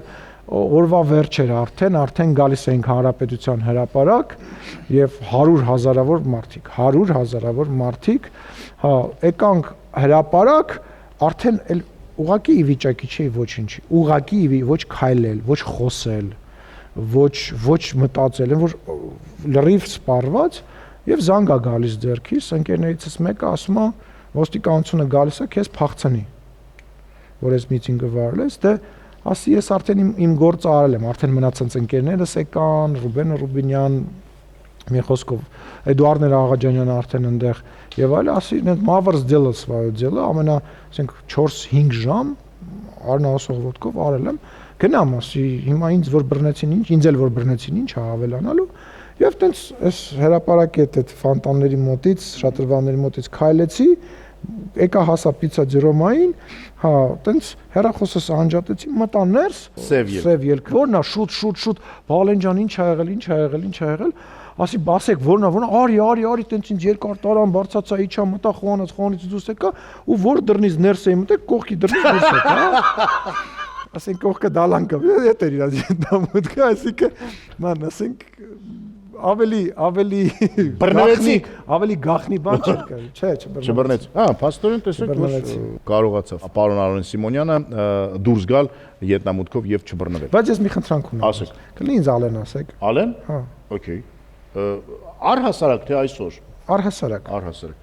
Լավ, շատ բարի։ Ալեն, մենք վաղուց ենք իրար ճանաչում եւ էլի արեստակ ես էլի Ալեն Սիմոնյանն եմ, պարոն Աժ նախագահն եմ, բայց որպեսի ազնիվ։ Всё, պայմանավորեցինք։ Ուրեմն խնդրում եմ եւս մեկ, ես մի քանի բառ եմ ասում, դուք փորձեք պատմությունը հիշել։ Բելարուս 14-րդ հարկ եւ Ալենը, որը որ շատ ներվային, նյարդայացած ինչ որ բան է մանգալի։ Ինչ պատմություն է դա։ Բացահայտում ենք Ալեն Սիմոնյանին, որը որ շատ դեպքերում շատերին թվում է, որ շատ հեռու է ժողովրդից։ Ես ուրիշ բան եմ ուզում ասեմ, առիթից օգտվեմ։ Այն բոլոր մարդիկ, ովքեր իմ նկատմամբ նեգատիվ վերաբերմունք ունեն, ես իրանց առաջարկում եմ գալ իմ հետ նորմալ մարդավարի շփվել եւ կարծում իրանք ինձ ուղղակի չեն ճանաչում եւ այն մարդիկ, ովքեր որ ինձանից նեղ սրտած են, թող ազատ զգան իմ հետ adekvat խոսակցություն վարելու։ Ես վստահ եմ, որ 90% դեպքերում իրանք ինձ ուղղակի չեն ճանաչում։ Ալեն առհասարակ, եթե հիմա շատ լուրջ եւ ցավալի թեմային ենք կապնում, մեր հասարակությանը չի հերիքում այդ ունակությունը այսօր իրար հետ նստել, զրուցել, իրար լսել ու հասկանալ։ Մենք բոլորս ամեն մեկս փորձում ենք այդ վերմակը իր կողմ քաշել ու հավատալ, որ ինքն է ճիշտ, ոչ թե դիմացին։ Դա խնդիր է։ Ես համաձայն եմ, բայց եթե ես այդ ծավալի մեջ, դուք պատկերացնում եք ինչքան մարդ է իմ հետ խոսում, կամ ուզում խոսել, հա, եթե ես այդ ծավալի մեջ բոլորի հետ պատրաստ եմ խոսել, ես խնդրում եմ, թող իրանք պատրաստ լինեն խոսել։ Ես ասում եմ ամենածայրահեղ ընդդիմադիր դիրքերում հանդես եկող մարդ։ Այլ հարց է, երբ որ մարդը էմոցիոնալ տենց ուզում է քեզ մի վատ բան ասի, որովհետև դու այլ կարծիք ունես, հա? Այլ դիրքորոշում ունես։ Ասենք ինչ կարելի է ինչի մեջ կարելի է մեղադրել, որ ես այլ կարծիքի կրող եմ, պաշտպանող, առաջ տանող, բայց լավ, եղբայր, կարող է ես իմ ասացի մեջ, եթե ես պատրաստ եմ քեզ լսել, կարող է իմ ասացի մեջ էլ ինչ որ ճշմարտություն կա, կամ ես եթե պատրաստ եմ ընդունել իմ սխալը, դու ինչի պատրաստ ես ընդունել քո սխալը։ Ոստի կոչ եմ անում, թող գան խոսան իմ հետ։ Եկեք խոսանք, եւ իսկապես այստեղ էլ մենք կարող ենք խոսել բոլորի հետ եւ այս տաղավարը հենց դրա համար է ստեղծված, որ մենք բոլորս խոսենք, բոլորս հիշենք ինչ որ ծիծաղելի պատմություններ, եթե չեք ուզում Բելարուսի մասին պատմել։ Չէ, կպատմեմ։ Իրոք ծիծաղելի պատմություններ, ձերս կոտրել էի, շատ վատ էի կոտրել, որովհետեւ այստեղի հարվածից այստեղի ոսկորը փշրվել էր։ Եկեք ասեք հարված է այնքան ուժեղ էր։ Ջեկի Չանի դերում էի։ Ընկե վազելուց ընկա, ձեռքով պահեցի ինձ եւ այս հարվածը այստեղի փշրել էր եւ շատ երկար ժամանակ երկաթով էր, հետո երկրորդ վիրահատություն երկրորդ հեռացնելու եւ ձեռքս միջև վերջ վիրահատությունը նոր էր բանալի, հիմա էլ տենց չի որ միջև 100%-անոց է ձեռքս աշխատում, ճիշտ է, չի անհանգստացնում, բայց այնուամենայնիվ հələ այդ վաղ նոր էր ու գնացել եմ Բելարուս։ Պաշտոնական մասը ավարտվել է, միջոցառումներ եւ այլը, ավարտին բոլոր ներկայացուցիչներին տարբեր երկրների ընթրիքի են հրավիրում, բնական է այնտեղ կենացներ, երկրների խաղաղության եւ այլը, ինչ որ խմում ես ինչ որ մի քիչ, դե հոգնած արդեն բան եկել եմ համարը 14-րդ հարգում է, մի 10, բանը մի 5-6 սենյականոց բնակարան է ինքը, որպեսզի դուք պատկերացնեք։ Հիմա ուզում լողանամ, պարկեմ քնեմ։ Ծանր օրվանից հետո մտել եմ լոգասենյակ, նայում եմ դուշ չկա։ Մեծ շատ սենյակ է ու դուշ չկա։ Մի հատ անկյունում սենց փուճուրիկ ջակուզի է, վատ ջակուզի է, սենց երանկյունի։ Դուշ չկա։ Մի հատ դուռ է, ասի կարող է ստեղը, բացում եմ 14-րդ հարկում սաունա է։ Դուք համարի բանը պատի։ Հա լավ ասում ոնց կարա դուշ չլինի, ասենք այս 5 սենյականոց բնականի մեջ էս միսա գնացել եմ, այս խալաթը հագած սենց սենյակներով, լույսերը վառելով, մանեմ գալիս այդ դուշը։ Վերջը չկար դուշ։ Ես եմ մի քիչ գինովցած էի։ Ասում կարող է ես չեմ գտնում, ասում կարող է վերջը ուզած չուզած, ուրեմն եկել եմ այս բանի ջակուզի մոտ, այնց վրան դուշ կա։ Ասի լավ, գոնե սա գախելու տեղ էլ չկա այդ։ Ասեց բարձրացնում եմ այսքանա դուրս գալիս։ Հիմա ես ես կոտրած ձեռով սենց պպզած այդ ջակուզի մեջ լողանում եմ ու ամբողջ ընթացքում ինձ տանջում է մի հատ։ Ասում եմ պատկերացնում ես այսքանից հետո դուրս գաս ու պարտվի որ ասենք այս ընդեղ է դուշը, էլի ու տենց այդ բանով զայրույթը, այո։ Վերջը իմացաք, ռեսեպշնը չէ հարցրեցի։ Չկար։ Հետաքրքիր է։ Սա ճիշտ է բողոքեցի հետո իրանց, ասին ոնց անցավ ձեր երեկոն, ասի շատ ծիծաղելի եւ։ Իսկ բոլոր սենյակներն են այդպես թե։ Չեմ այցելել բոլոր սենյակները։ Չէ, դե գիտես։ Բոլոր համարներում։ Դες ինչ թռիչքից հետո հոգնած պաշտոնական ելույթներից, պաշտոնական հանդիպումներից այդ պաշտոնական հաճախ լարված են պաշտոնական բաները, հա, այդ ինչի որ ընկերներով նստած խմում ես, հանգստանում ես, հա, ամեն խոսք, ամեն կենաց, ամեն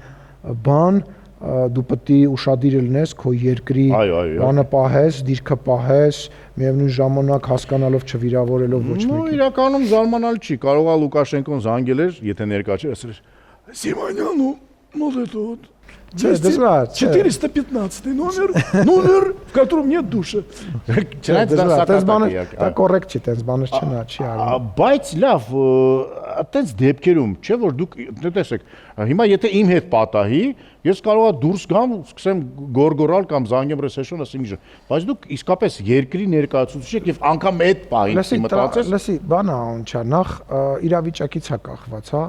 Արդեն շորես հանած էր, հոգնած էի, ասում էի շուտ լողանամ, պարկեմ, քնեմ եւ այլն, միջև հետո նստում, ասենք եղել է, չէ՞, դեպք ինչ որ պրոբլեմա եղել, միջև գալիս է, մեկ էլ ուրիշ մարդ է գալիս, մեկ է պարզվում է, չգիտեմ, օթորակիչ փոխողին ուղարկել են, ասում են, հա, ձեր մոտ ոչ թե օթորակիչներ, այլ բաներ։ Ախա այդ ամեն ինչից իմ համար ավելի հեշտ էր ինչ որ ձևով հարցը լուծեի, քան ասենք, չգիտեմ, Բելարուս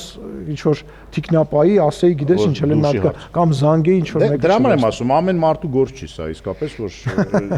հավատա այդ չի ամենադժվարը մեր գործի մեջ։ Ալեն, իսկ եթե ընտրություն ունենայիք, օրինակ, ունենայինք ժամանակի մեքենա եւ գնայիք հետ, ինչ ձեր կյանքում կփոխեիք։ Այս պահի համար։ Գիտես, ինչքան եմ մտածել դրա մասին եւ ինչքան մտածել եմ, եկել եմ այն մտքին, որ ոչ մի բան չեք փոխի։ Չէ, որովհետև այն ինչ որ ես ունեմ, այն ինչ որ ես կա, չեմ խոսում պաշտոնի, չեմ խոսում դիրքի մասին, հա, կյանքային դեպքեր են ելնում, հա, որ ասում ես, չգիտեմ, հարազատի կորուստ, կոտրված սիրտ, բան, որ այ եթե այն ժամանակ ես ամեն ինչ իմանայի, սենս չի անի, սենս կանեի, ինչքան է ցավալի, հա, նույնը պետք է ձեր չտաս։ Այսինքն знал бы прикуп жил бы в Сочи, այս պարագայում չի աշխատում։ Դե ուրեմն մենք էլ ոչինչ չենք փոխում մեր ծրագրում, այս պայն երաժշտական դադար, վայելեք երգ Գեղեցկուհի Մարիամի կատարմամբ։ Գնացինք։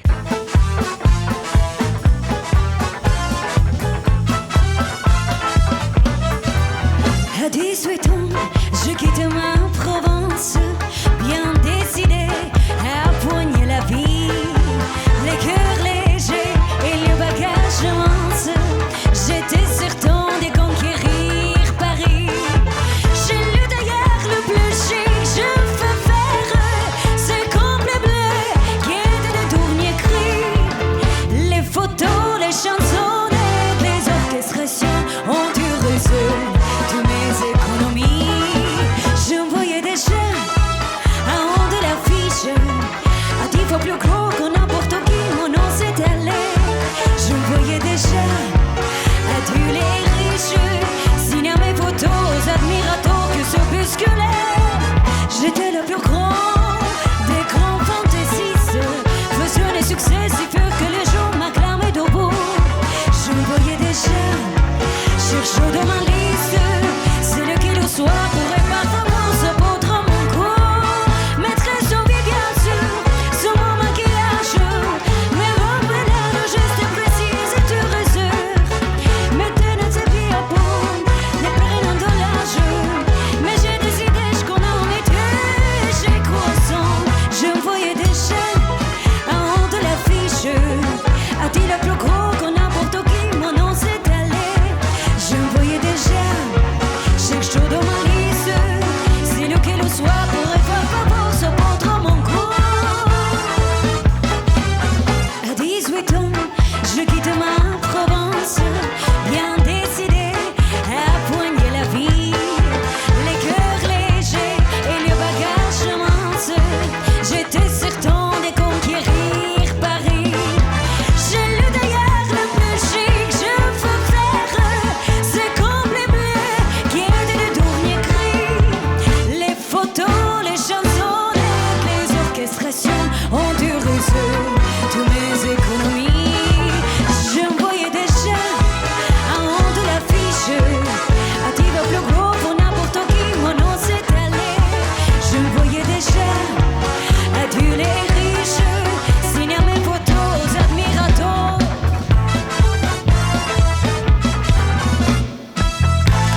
Շնորհակալություն մեր Գեղեցկուհի Մարիամին, փաստորեն այսօր ֆրանսիական մշակույթի դեսպանը ինքն էր, համ Սև ու Սպիտակ Ստենդալին բարևներ, համ էլ Շարլ Ազնավուրին փաստորեն։ Ինչի մասն էր երգը։ Արտիստի, որը որ դուրս է գալիս բեմ եւ վայելում է այն ինչ որ կա, որ ուրախանում է իր պաստառների, Վայելում է այն ամենը, ինչ տալիս են նրան երկրպագուները։ Հանդիպել եք մայստրոյի հետ երբևիցե։ Չէ, հերվից տեսել եմ մի անգամ, բայց պատիվ չեմ ունեցել։ Ինչ է ձեր համար Շարլ Ազնավուրը եւ Շարլի նման մարդիկ, որոնք որ լինելով հայ, մնացել են միջև վերջ հայ, բայց նաեւ կրել են այլ մշակույթ եւ բարձրաճաշակ մշակույթ։ Դե Շարլը ունիկում է ինքը, ես կարծում եմ, որ անգնահատելի դերակատարում ունի մեր պատմության մեջ, որովհետեւ ինքը միջև երկրաշարժ այդպես էլ այդքան էլ կապված չի եղել Հայաստանի հետ, իսկ հետո իր սիրտը եւ իր անունը եւ այն ամեն ինչը ինչ ունեցել է նվիրել է Հայաստանին, հայ ժողովրդին եւ միջև վերջի րոպեն օրինակելի հայ է ու անկախ դա ինքը շատ հետաքրքիր բան էր ասում էր որ ինքը միևնույն ժամանակ համ ֆրանսիացի է, համ հայ է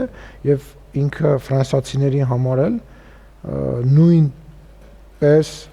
մեծություն է եւ սիրված է ինչպես Հայաստանում եւ թեպետ մի քանի տենց մարդ ունենք, հա, եթե Ֆրանսիան վերցնենք, հա, Միշակ Մանուկյանի պես եւ Ազնավուրի պես, որ մեր համար տենց կամուրջ են եւ հələ երկար տարիներ չնայած արդեն չկան այդ մարդիկ, իրանք մեր պետությանը օգուտ են տալիս եւ իրենց ստեղծած կամուրջները աշխատում։ Պահում է, բայց այդ կամուրջն է, որ այդ կամուրջը այն օղակներից է, որով որ մենք մեր միջպետական հարաբերությունների մեջ հաճախ նաև բռնվում ենք եւ մնացած մեր պետության շահերն ենք առաջ տանում։ Շատ հետաքրքիր բան է ասեմ անգամ Շարլ Ազնավուրը իր հարցազրույցներից մեկում նրան հարցրել են նա միշտ իր ծննդյան օրին աշխատում է Երևանում եւ հարցրել են օրինակ որ դուք Երևանում դուրս եք գալիս զբոսնում եք ինչ եք զգում մայստրոն ասել էր ինչ եմ զգում եմ որ կողքս 3 միլիոն Շարլ Ազնավուրներ են քայլում շատ էգոցենտրիկ ազգ ենք դա մեզ խանգարում է համ խանգարում է համ օգնում է եթե տենց էգոցենտրիկ չլինեինք կարող է եւ պետականություն այսօր չունենայինք միգուցե բարձրավոր բացասական բաներ շատ իր մեջ դա պարունակում ինձ ամենաշատը դուրս չի գալի որ մենք մեզ բարձր ենք դասում յուրաքանչյուր այլ ազգի ուրիշներից կապ չունի, էլի, այսինքն չգիտի, չի կարելի ու այտենց ազգային գնահատական ենք տալիս, հա, ասենք, չգիտեմ, այս ինչը վատն է, այս ինչը լավ ազգ է, չկա լավ եւ վատ ազգ։ Բոլոր գյուղերում շուն կա եւ հայրի մեջ էր վատը կան, ինչպես Նժդեն էր ասում, եւ այլ ազգերի մեջ համ լավ է։ Եվ մեր վատը շատ ավելի սարսափելի է մեզ համար։ Հենց Նժդեն էր դա ասում, հա, եւ այլ ազգերի մեջ ինչի տաղանդավոր հույն ռուս կամ չգիտեմ Աֆրիկայի որևիցե բնակիչ չկա։ Հույն եւ ռուս տաղանդավոր շատ կա եւ մենք նրանց անունները եւ ազգանունները գիտենք։ Ձեր էգոցենտրիզմը ունեք էգոցենտրիզմ։ Դե բավանց չունենամ։ Հանգարում է ձեզ։ Շատ կոնֆլիկտների մեջ եք մարդկանց հետ մտնում, շատ մարդկանց հետ կոնֆլիկտներ ունեք, դա ձեզ օգնում է թե խանգարում է։ Լսի, ես մի հատ տենց ժամանակահատվածում, երևի դուք եք այդ ժամանակահատվածի այդ էտալոնների վրա մեծացել, հա, իմ համար այդ չգիտեմ, 3 հրացանակիրներ եւ Դարտանյանի ֆիլմը, հա, ինքը սովետական, հա, որ Բայարսկին մնացած որ Պակա, չիվայա այդ կերպարները, այդ արդարության նկատմամբ, այդ անհանդուրժողականությունը բացասական եւ անհարգի բաների նկատմամբ շատ խորն է նստած, բայց ես բարի եմ, ես շատ շուտ ես հիշաչար չեմ ու շատ շուտ պատրաստ եմ թե խոսակցության, թե ներելուն, թե բանին, ու ինչ չի խանգարում, ես չեմ հանդուրժում այն ինչ որ չեմ ընդունում։ Շատ լավ։ Մի հետաքրքիր պատմություն ունեմ կապված Դարտանյանի հետ։ Տիկնոջս ուրեմն Ռալևայ մոդելն է Դարտանյանը, ու ինքը մանկուց իմ աղջիկներին դեռ տղաները չեն ծնվել, Անուշին եւ Մանեն միշտ ասում էր որ պապանին Դարտանյանն է, վերջը կարդացեք, համոզել է, Անուշիկին չկարողացավ համոզել, Մանեն սկսել է կարդալ 3 հրացանակիրները, առաջին 2-3 էջը կարդում է, գալիս է, փոքր էր դեռ։ Եկավ գիրքը դրեց մոր առաջ, ասեց մամա, չես ամանչում, ինքը ասում է խուլիգան, խմելա, եկելա, անծանոթ մարդկանց հետ կռիվարել, ոնց կարած դու։ Այսինքն ես Ատոսին էի սիրում։ Փոխվել է, դառնել է։ Ես Ատոսին էի Դուք սիրում։ Ատոսին եք սիրում։ Վենյամին Սմեխովն էր, եթե չեմ սխալվում խաղում։ Да, Լիլիա Սադու Ցվիթյոտ։ Okay, ես հիմա ուզում եմ հրավիրել մի հետաքրքիր անձնավորությանը, որի հետ դուք ունեք կոնֆլիկտ։ Աստվածի։ Բա, պատկերացնում եք։ Եվ Ով է, նա գալու է Որ մեկնա։ Որ մեկնա։ Շատ են նրանք։ Հա, շատ է։ Շատ են։ Բայց դուք բոլորիդ պատրաստ եք, չէ՞։ Խոսել, զրուցել։ Սենց ասեմ, եթերով շատ ավելի ցանկալի է։ Շատ բարի։ Ուրեմն Բայց չեմ կարծում, որ տենց ինչ որ տենց շատ տենց կոնֆլիկտային մեկնել է։ Դե տեսնենք, ես էլ չգիտեմ, մեծ է թե փոքր կամ Շատ միջինի շատ կոնֆլիկտ է ինտրիգա, դա։ շատ։ Հիմա կպարզենք ով է մեր հյուրը Դիմա Որեք։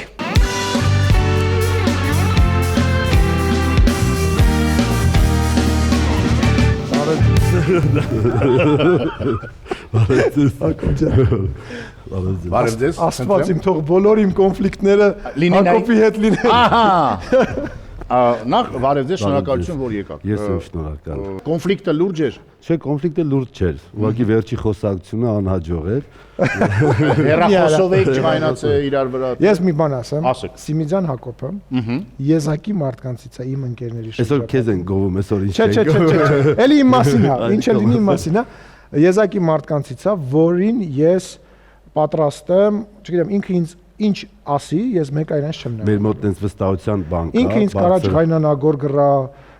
քննադատի, ինքը եզակի մարդկանցից է, որ նույնիսկ եթե ես վստահ եմ, որ ճիշտ եմ, ես իրենց երբեք չեմ նայում։ Վերջի խոսակցությունը այդպես է եղել, տենց ինչ որ ինքը ինձ մի քիչ բզեց, ես էլ իրան մի քիչ բզեցի։ Քանի տարվա ընկերներ եք եւ ինչքան եք իրար ճանաչում։ 10 եւ ավել, բայց ես Ալենի հետ ծանոթացել եմ 2007 թվականին, ինձ Գեորգի Նահավետիսյանն մեզ ծանոթացել, երբ ինքը ակումբ ուներ, մաֆիա խաղալուճիշտ։ Այո։ Սիցիլիան։ Այո, 10-11 թվականների չփումը սկսեց մեծանալ, դե նաև վերածվեց ընկերության, եղբայրության ես կասեի։ Օրինակ ես ունեմ ընկերներ, հիմա շատ մոտիկ մանկական ընկերներ, որոնց հետ մեր ծանոթությունը սկսել է կոնֆլիկտ Մեր դեպքում հենց այդպես է եղել։ Խնդրում այդ պատմեք։ Ես կհիշեմ մի դեպք, ինձ ասել էին հիշել, ես մի դեպք հիշեցի, երբ մենք Սայատնովայի Բայց բոլոր դեպքերը մեր բոլոր հայտարարակ կլինեն, որ մեր բոլոր Չէ, ամենաբարին եմ հիշում, որ բանա նոր գրասենյակ էինք հիմնել, բան վերանորոգել էինք, բան Ալենը մի հանդիպում էր կազմակերպել, ես եւ Վիլենը Գաբրելյան այն մյուս սենյակում մի քիչ աղմուկ էինք անում, եկավ նկատողություն արեց եւ օրինակ տենց վեճեր բաներ ունեցել ենք Սկզբից ամեն ինչ բանը հարթ չի եղել, բայց ասում եմ, այդ ընկերությունը վերածվեց արդեն եղբայրության։ Այսօր Ալենը պաշտոնյա է եւ բավականին բարձր պաշտոն է դա երկրում երկրորդ մարդն է այս մարդը։ Ընկերական հարաբերությունները դա ինչ որ կերպ ազդում է։ Մենակ ժամանակի առումով, այսինքն երբ պաշտոնյա չէր կամ ես էլ պաշտոնյա եմ, ժամանակ քիչ է լինում պաշտոնյայի դեպքում շփվելու, բայց որևէ դրվագ, որևէ հանգամանք չի փոխվել մեր ընկերությունում։ Գիշերվա կեսին կարող եք զանգել Ալենին։ Զանգում ինչ ասես ասում, զանգելը ո՞րն է։ Սենց ասեմ, երբ ես ինչ որ մի բան ունեմ խոսելու ինչ որ մեկի հետ, Ալենը առաջի մարդկանց է ում կզանգեմ, հիմա չեմ զանգի, որովհետև գիտեմ շատ զբաղված է, բայց ծայրահեղ դեպքում ուզում եմ 3-ը լինի, 4-ը լինի։ Իսկ ձեր հեռախոսի միջից միշտ միացրած։ Հա, միշտ միացրած։ Միշտ միացրած։ Բայց մի բան էլ ես եմ ուզում ասեմ Հակոբի մասին, ես պարոն Սիմիձյանի Հակոբ եմ ասում, որովհետև իսկապես ես էլ Ալեն եմ ասում, ներողություն։ Դե պայմանավորվել ենք այդ։ Ես ֆորմատը թույլ է։ Երկու բան կարող եմ ասել, որ պարոն Սիմիձյանի հետ իմ ընկերությունը իմ հաջողություններից մեկն է, որովհետև ես իրան ասել եմ, որ իմ հայրս կենթանի լիներ, ինքը կուրախանար, որ իմանար ես Հակոբի նման պես տղու հետ ընկերություն անում, եւ ես հպարտանում եմ դրանով, եւ երկրորդը այն բանը, որ ես մեր թիմում, մեր կուսակցությունում, մեր շրջապատում իմ Հակոբի ընկեր հանդիսանալը ինձ միայն լավ կողմից է եւ դրական է բանանում, որովհետեւ Հակոբը Սիմիձյան մեր ընկերության, մեր շրջապատի մեջ ամենապարկեշտ մարդու համբավ ունի եւ հայրիկին եմ շատ լավ ճանաչել ժամանակին, մեծագույն հարգանք ունեմ իր մամային, քրոջը, մի խոսքով մենք ընտանիքներով տենց շատ ասացի եղբայրության ա վերածվել։ Բայց ավելի լավ կներ իսկական կոնֆլիկտով մեկին կանչի։ Նախ երկու տեղ ունենք Ազատ, հետո բացի դրանից դուք առաջինն եք այսպիսի հյուրերից եւ միգուցե սրանից հետո մենք նաեւ բերենք եւ մարդկանց փորձենք նստացնել դեմ դիմաց եւ Մի արեք, ձեզ պետք չի։ Դուք բարի լավ տուն երաժշտությունով։ Ես ինչ եմ ուզում ասել, նկատեցի, որ դուք շատ մեծ հարգանքով եք վերաբերվում ձեր հայրիկի թե հիշատակին, թե առհասարակ։ Շատ կարևոր դերակատարություն է ունեցել ձեր մարդկայանալու մեջ եւ առհասարակ, նորից եմ ասում։ Այսօր երբ որ ինչ որ բաներ անում եք, միշտ մտածում եք, որ այ հայրիկս ինչ կմտածեր սրա մասին, ինչ կասեր։ Միանշանակ մտածում եմ ու դա եկել է նրանից, որ ես շատ երկար մինչև Ալեն դառնալը, հա, որ դուք հիմա ինձ շանթի եթերով ասում եք պարոն Ալեն Սիմոնյանը, ես եղել եմ Ռոբերտի տղեն, պլանի գլխի Ռոբերտի տղեն եմ եղել, եւ տաքսիստները ինձ տուն բերելուց ասել են՝ «Յա, դու ստեղ ես ապրում, սա Ռոբերտն շենքն է», ասել եմ՝ «Հայրա տղան եմ, փող չեն վերցրել, քաղաքում papayi ընկերների տղաների հետ մինչև հիմա ընկերություն ենք անում եւ այդ իր ավտորիտետը չնայած 26 տարի է անցել իր մահվանից, հա, մինչև հիմա կա եւ ես այտենց չեմ կարող դա ուրանալ եւ հա իհարկե Կարևոր է ձեր համար։ Ոնց կարևոր չէ։ Լավ, Հակոբ, խնդրում եմ պատմեք այն պատմությունը, թե ինչպես պետք է դիմավորեիք Ալենին Ամերիկայի Միացյալ Նահանգներում։ Շատ հետաքրքիր պատմություն է։ Այս դեպքում ասում են աշխարհը փոքր է, ուրեմն դա 2017 թվականն էր, ես Միացյալ Նահանգներում էի, ամսից ավել ընդեղ էի, Ալենը պետքա գար եւ ես տենց կարոտած շատ դա հորս մահանալուց հետո ես այնտեղ էի, բան կարոտած շատ Հայաստանը ու Ալենն է գալի, համ Հայաստանից կարոտս պետք է առնեմ, համ Ալենից, ուրեմն մի քանի օր սպասում եմ անհամբեր, գալիս է երեկոյան ժամը ու զանգում ասում է դες հոգնած եմ, արի վաղը հանդիպենք, բան, դե մի հոգնածը գիտեմ այդքան երկար ճանապարհ ա եկել, իհարկե չեմ պնդում որ չէ սուր անպայման տեսնեմ, ես մի քիչ նեղացա ու հաջորդ օրը պայմանավորվեցինք որ ինչ-որ ժամի ես մի քիչ զբաղվածություն ունեի, պետքա կապվենք, ինքը հասցեն տա որտեղ ա մնում, ես գնամ իր մոտ ու ես ինչ-որ գործով տեղ էի գնացել, զանգում եմ դեղից, ասում եմ հասցեն կուղարկես որ բան է, կամ քեզ տեսնեմ։ Հասցեն ուղարկում է, առաջինը հասցեն որ նայում եմ, տեսնում եմ, որ Վիկտորի փողոցի հասցե է ուղարկել, դե Վիկտորի փողոցը բավականին այո, մեծ հասկացողություն է բան, ու բան եմ անում, դնում եմ նավիգացիայի վրա ու քշում եմ մեքենայով, գնում եմ, ընթացքում նայում եմ, տեսնում եմ, այս ոնց որ մենակ Վիկտորի չի, ոնց որ ավելի մոտիկա, քան որտեղ ես եմ ապրում, մոտիկա այդ տարածքին։ Մի քիչ եմ գնում ու հասկանում եմ, որ ինքը ուղարկել է այն հասցեն, որտեղ ես եմ ապրում, ես չէի նկատել ուղարկի։ Զանգում եմ, ասում եմ, ինձ թվում է ինքը գնացել է դա հորեղբորս տուններ, ինքը գնացել է հորեղբորս տուղ հետ պայման, ինձ թվաց թե ինչ-որ սյուրպրիզ է։ Զանգել եմ, ասում եմ, ես մեր հասցեն ես ուղարկել ու պարզվում է, որ ինքը եկել է, դա մի Վիկտորի փողոցի վրա մի շենք էր, որը 5 տուն էր, ես վերջի տանն էի ապրում, առաջի տանը։ Եվ բանա ուրբաթ Դուք կարող եք սենց գնալ, բայց սենց։ Այո, երկար ստացվեց։ Երկու իրար հետ խոսում են, տանը պարկած բադուր էս ստացվեց որ բանա, էլի էս ուղակի էս հարևանանք է, այո, այդտեղ շատ հետաքրքիր էր այդ պատմությունը։ Ինչպիսին է Ալենը ընկերության մեջ։ Ասեմ, որ Ալենը ընկերության մեջ ամենաակտիվ եւ ասեմ որ շատերի տնազանող հետախույզության կգնայիք Ալենի հետ, միանշանակ, այո կգնայի, այդ հարցը արդեն մենք բազմաթիվ անգամ հետախույզության գնացել ենք, այո։ Եվ ոչ միայն հետախույզության։ Եվ ոչ միայն հետախույզության, այո։ Իհարկե, բայց ասեմ որ Ալենը մեր թիմի ներսում այդ աշխուժության, ասում եմ բոլորի տնազը անում է Ալենը, եւ օրինակ ում տնազը ամենալավ անում։ Ռոմանոս Պետրոսյանի տնազն անում, Նիկոլ Փաշինյանի տնազն լավ անում, ասեմ որ Սասուն Միքայելյանի տնազն լավ անում։ Իսկ Նիկոլ Փաշինյանի տնազը որ անում է, կարող է հեռախոսով ինչ որ մեկին զանգել եւ այնպես խոսալ, որ մարդը այն կողմը հավատա, որ սա գիտեմ, տենց փորձ չեմ իմանում արել, թե չէ, բայց որ շատ ուզենայի ստումը կստացվի։ Կարող է լինել, այո։ Beverly Hills, այդտեղ ունեք պատմություն։ Արժի որ էդի պատմել։ Չէ։ Արի չպատմել։ Դու այնի դրվագը չեմ պատմի, բայց ուրեմն Ալեն, սա ինձ հիշեցնում է, գիտեք ինչ հիշում եք այն կարգին հաղորդումը։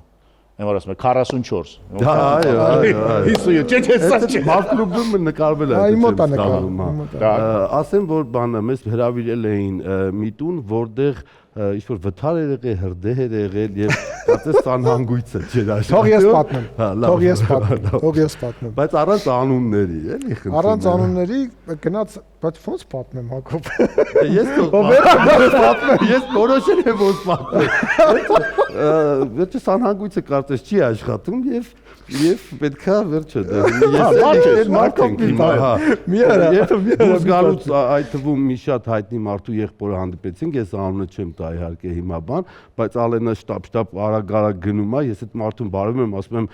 արի արի չի նկատելով, բան գնացինք եւ Beverly Hills-ում ինչ-որ մի հարմար տեղ գտանք, որ շատ հարմար, ասենք 20-30 միլիոնանոց դուր էր մենակ։ Տարբերակ չունեինք, ինչ անենք, այդ տանը վթար էր եղել եւ սանհանգույցը չէր աշխատում։ Մենք էլ մարդ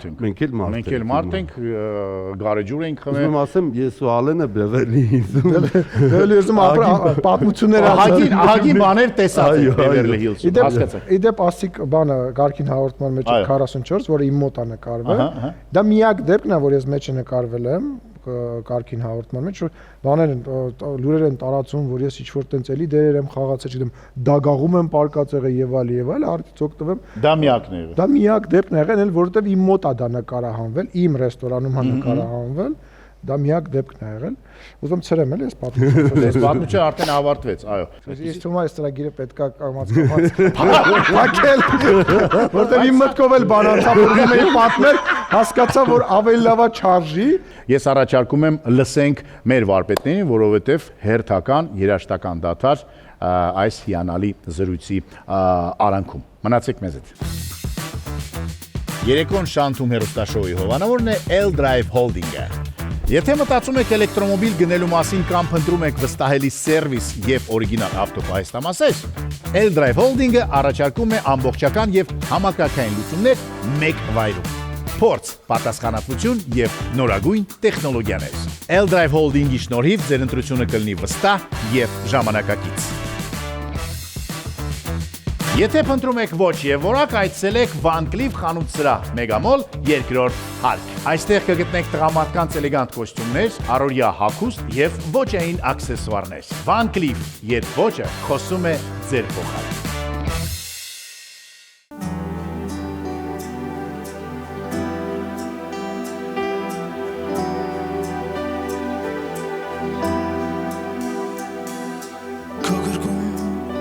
Լուսացրել եմ հազար գիշեր, որ իմ սրտում թողել են ջերմուշեր։ Ես ու դու ախր շատ ենք նման իրար, իմ ու քո հոգում կա մեծ աշխարհ։ Երբ սիրո փոխադարձ խոսքը չի ասվել, քեզ հետ եմ ես կիսել ու արտասվել։ Հարազատ, իմ հոգուն հարազատ անում,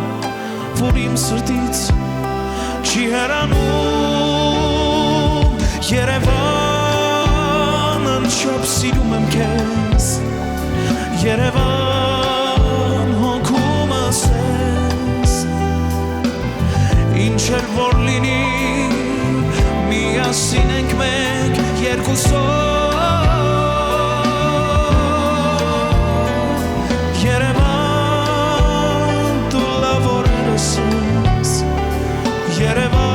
Երևան ընկերս ես, անցյալից եկանք ու հիմա էլ կանք երկերով,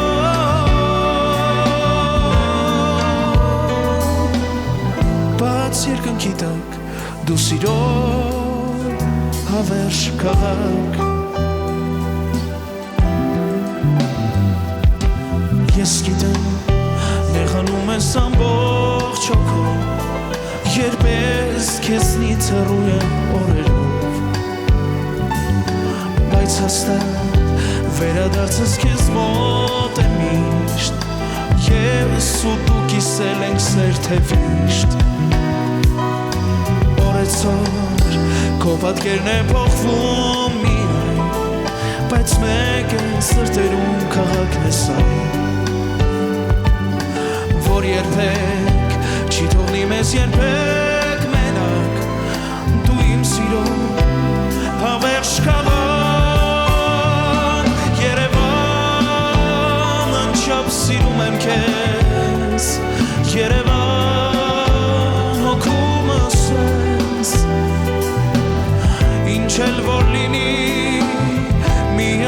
ենք մենք երկուսով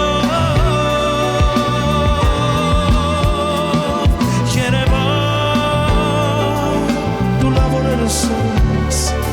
Երևան ընկերս ես անցյալից եկանք ու հիմա էլ կանք երկերով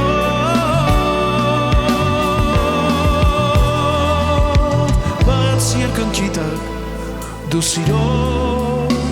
հավերժ քաղաք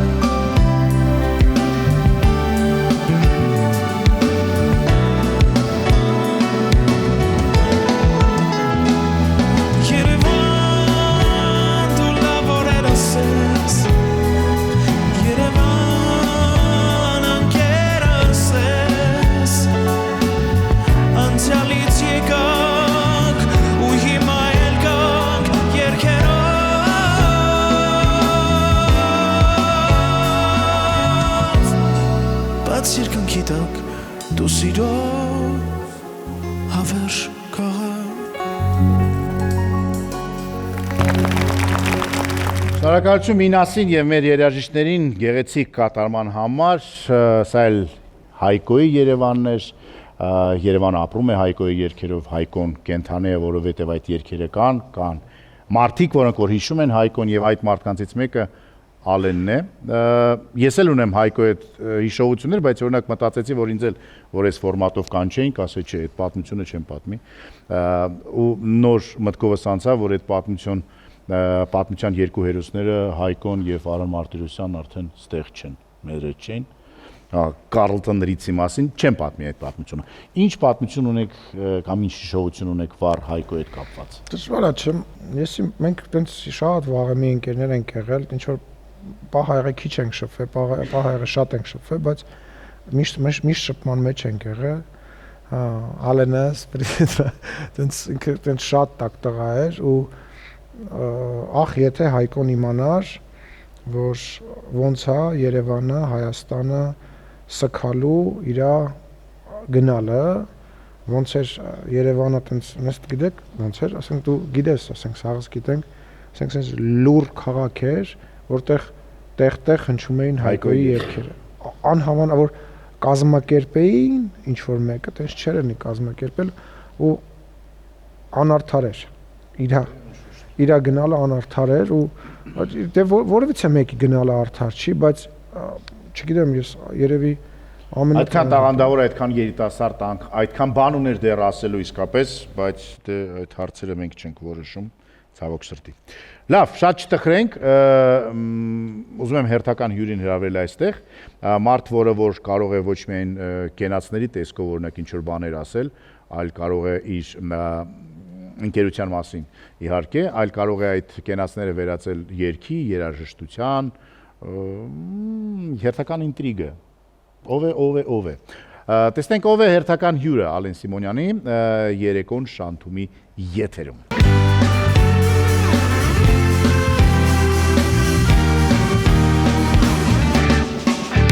Բարև ձեզ։ Բարև ձեզ Ռաֆի։ Ռաֆի Ալթունյան։ Այո, Ռաֆի Ալթունյան, տեղավորվեք Ռաֆի, ինչպես եք ծանոթացել Ալենի հետ, հիշում եք այդ օրը։ Դե պատմի։ Կոնֆլիկտ կար, չկար, կռիվ էր եղել, չէր եղել։ Ես կարծում եմ, որ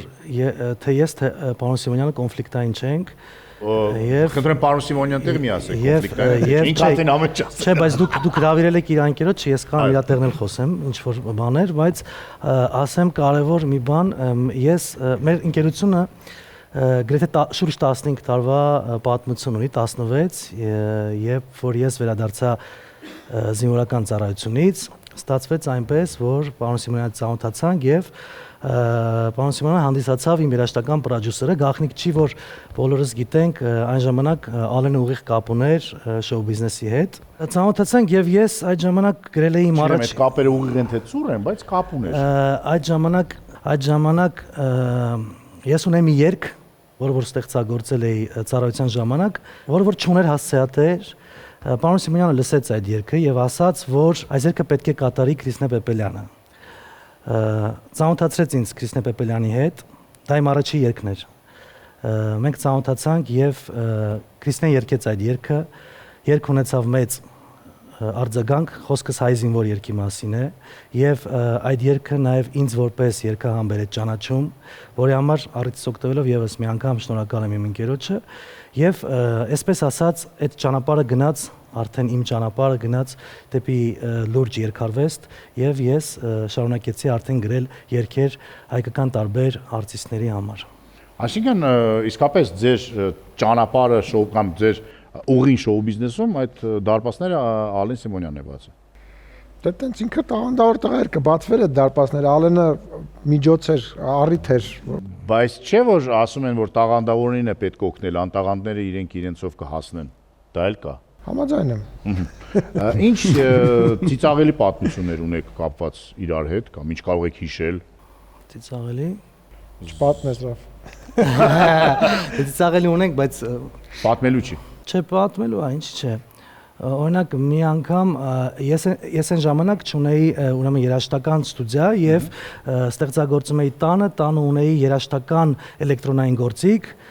սինթեզատոր կոչվածը, որի վրա գրում էի երգերս եւ այդ ժամանակ Ալենը բարբերաբար գալիս էր մեր տուն, որպեսզի նախապես նայենք երգերը, հղկենք, շտկենք եւ այլն, որպես պրոդյուսեր իր խոսքը ասի եւ հերթական անգամ գրել էի մի երգ, Ալենը եկավ մեր տուն, ասես դե նվագի լսեմ, նվագեցի, երգեցի, ասես գիտես, այս տան մեջ մի բան կա դուրս չի գալիս, պիտի փոխենք, ասես դե փոխենք, ասեցի Ալեն ջան, փոխեցինք, հետո ասեց տեղ էլ պիտի փոխենք, այդտեղ էլ փոխեցինք, հետո գնաց երկրորդ տունն էլ փոխեց, հետո եկավ հասավ կրկներքին երգի կրկներքն էլ փոխեց, ամբողջ երգը փոխեց, դե ես էլ լսում եմ, ասում եմ փոխեց սա երգը, մեկ էլ սենց արեց, իմիջիալես թողեց մի նախադասություն, որ ես էի, որ մի նախադասություն ու վերջում սենց արեց, դե նվագի լսեմ հիմա, երգեցի, նվագեցի, սենց արեց, այսպես լավ է, տես, որ կարում ես գրում ես։ Դա որ երգ է։ Չեմ ասի։ Այդտեղ գրված է ուզում ասեմ Ռաֆի Ալփունյան եւ Ալեն Չէ, Սիմոնյան։ այնտեղ գրած է Ռաֆի Ալփունյան։ Պետք է Փոլի եւ Ջոնի նման պայմանավորվեք, որ կապ չունի ով գրեք, գրեք Ռաֆի եւ Ալեն։ Ասեմ, որ այդ ժամանակահատվածում շատ մարդիկ կային, որոնք այտենց հանդիպում էին, որպեսզի համագործակցեն եւ ես թերահավատորեն էի մոտենում, որովհետեւ դա այտենց բոլորն էլ ուզում են դառնալ աստղ, հա, բոլորն էլ մտածում են, որ եթե ինչ-որ մեկը կարում է, ապա իրենք էլ կարող են ման, եւ իմ համար այտենց շատ սկզբից այտենց չէի հավատում, բայց այտենց շատ անսպասելի էր Ռաֆիի մեջի այդ ջիղը, տաղանդը, այդ նվիրվածությունը, ու ինքը այտենց մենակ Քրիստինե Պեպելյանի մասին է խոսում, բայց այսօրվա շատ ու շատ երգեր, Արսեն Սաֆարյան, Քրիստինե Պեպելյան, Հերոս տղեկը մեր, մի խոսքով Հայկոյի հետ էլ էս, չէ, համագործակցը եւ այլը, պարոն Ալթունյանը, իմ ընկեր Ռաֆին, իր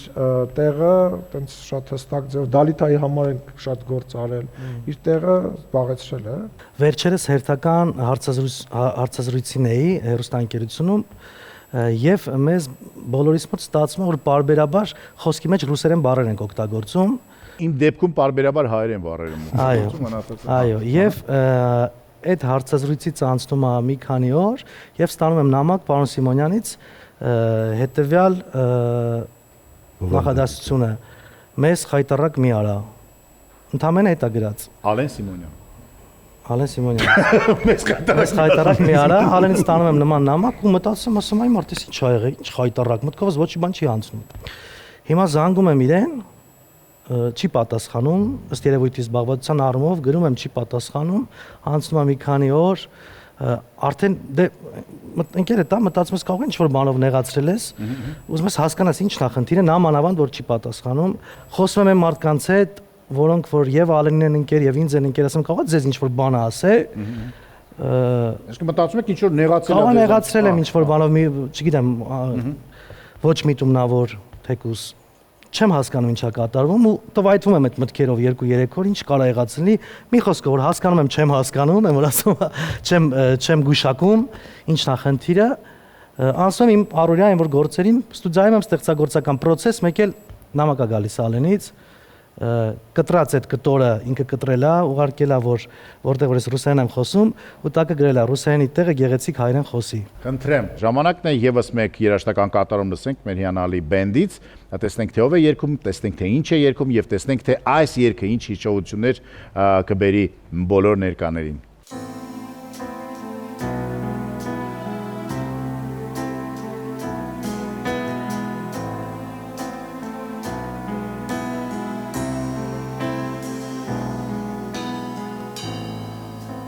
այսօր լիներ երեք լիներ մի նոր գիշեր ցերեկ ես կապրեի դա նույն մտքով ու իմ կյանքի խոսքով երեք եթե այսօր լիներ երեք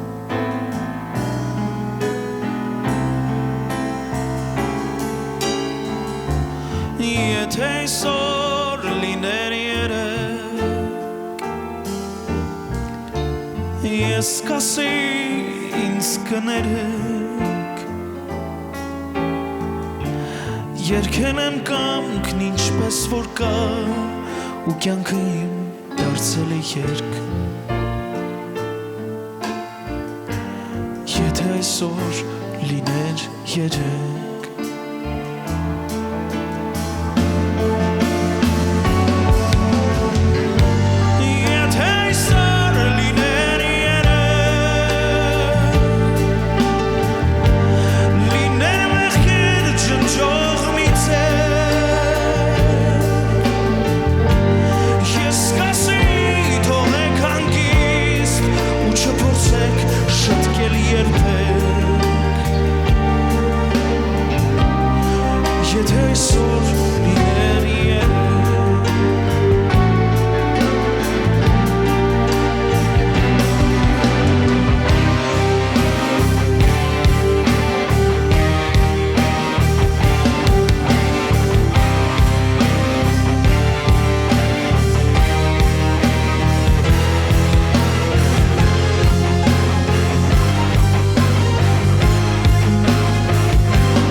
Եթե այսօր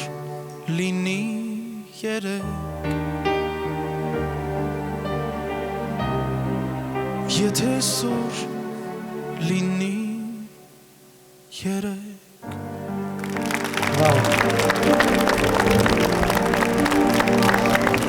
Շնորհակալություն Մինասին եւ մեր հիանալի երաժիշտներին, շնորհակալություն Ֆորշին եւ Հարամ Պետրին այս գեղեցիկ երգի համար եւ իսկապես ամենաստացված դուետներից մեկն է կարծես թե։ Իսկ հիմա ես ուզում եմ հրավիրեմ այստեղ մի մարդու, ում պատճառով Ալեն Սիմոնյանը չի գնացել Յալտա։ Դպրոցական տարիներին, հիշում եք։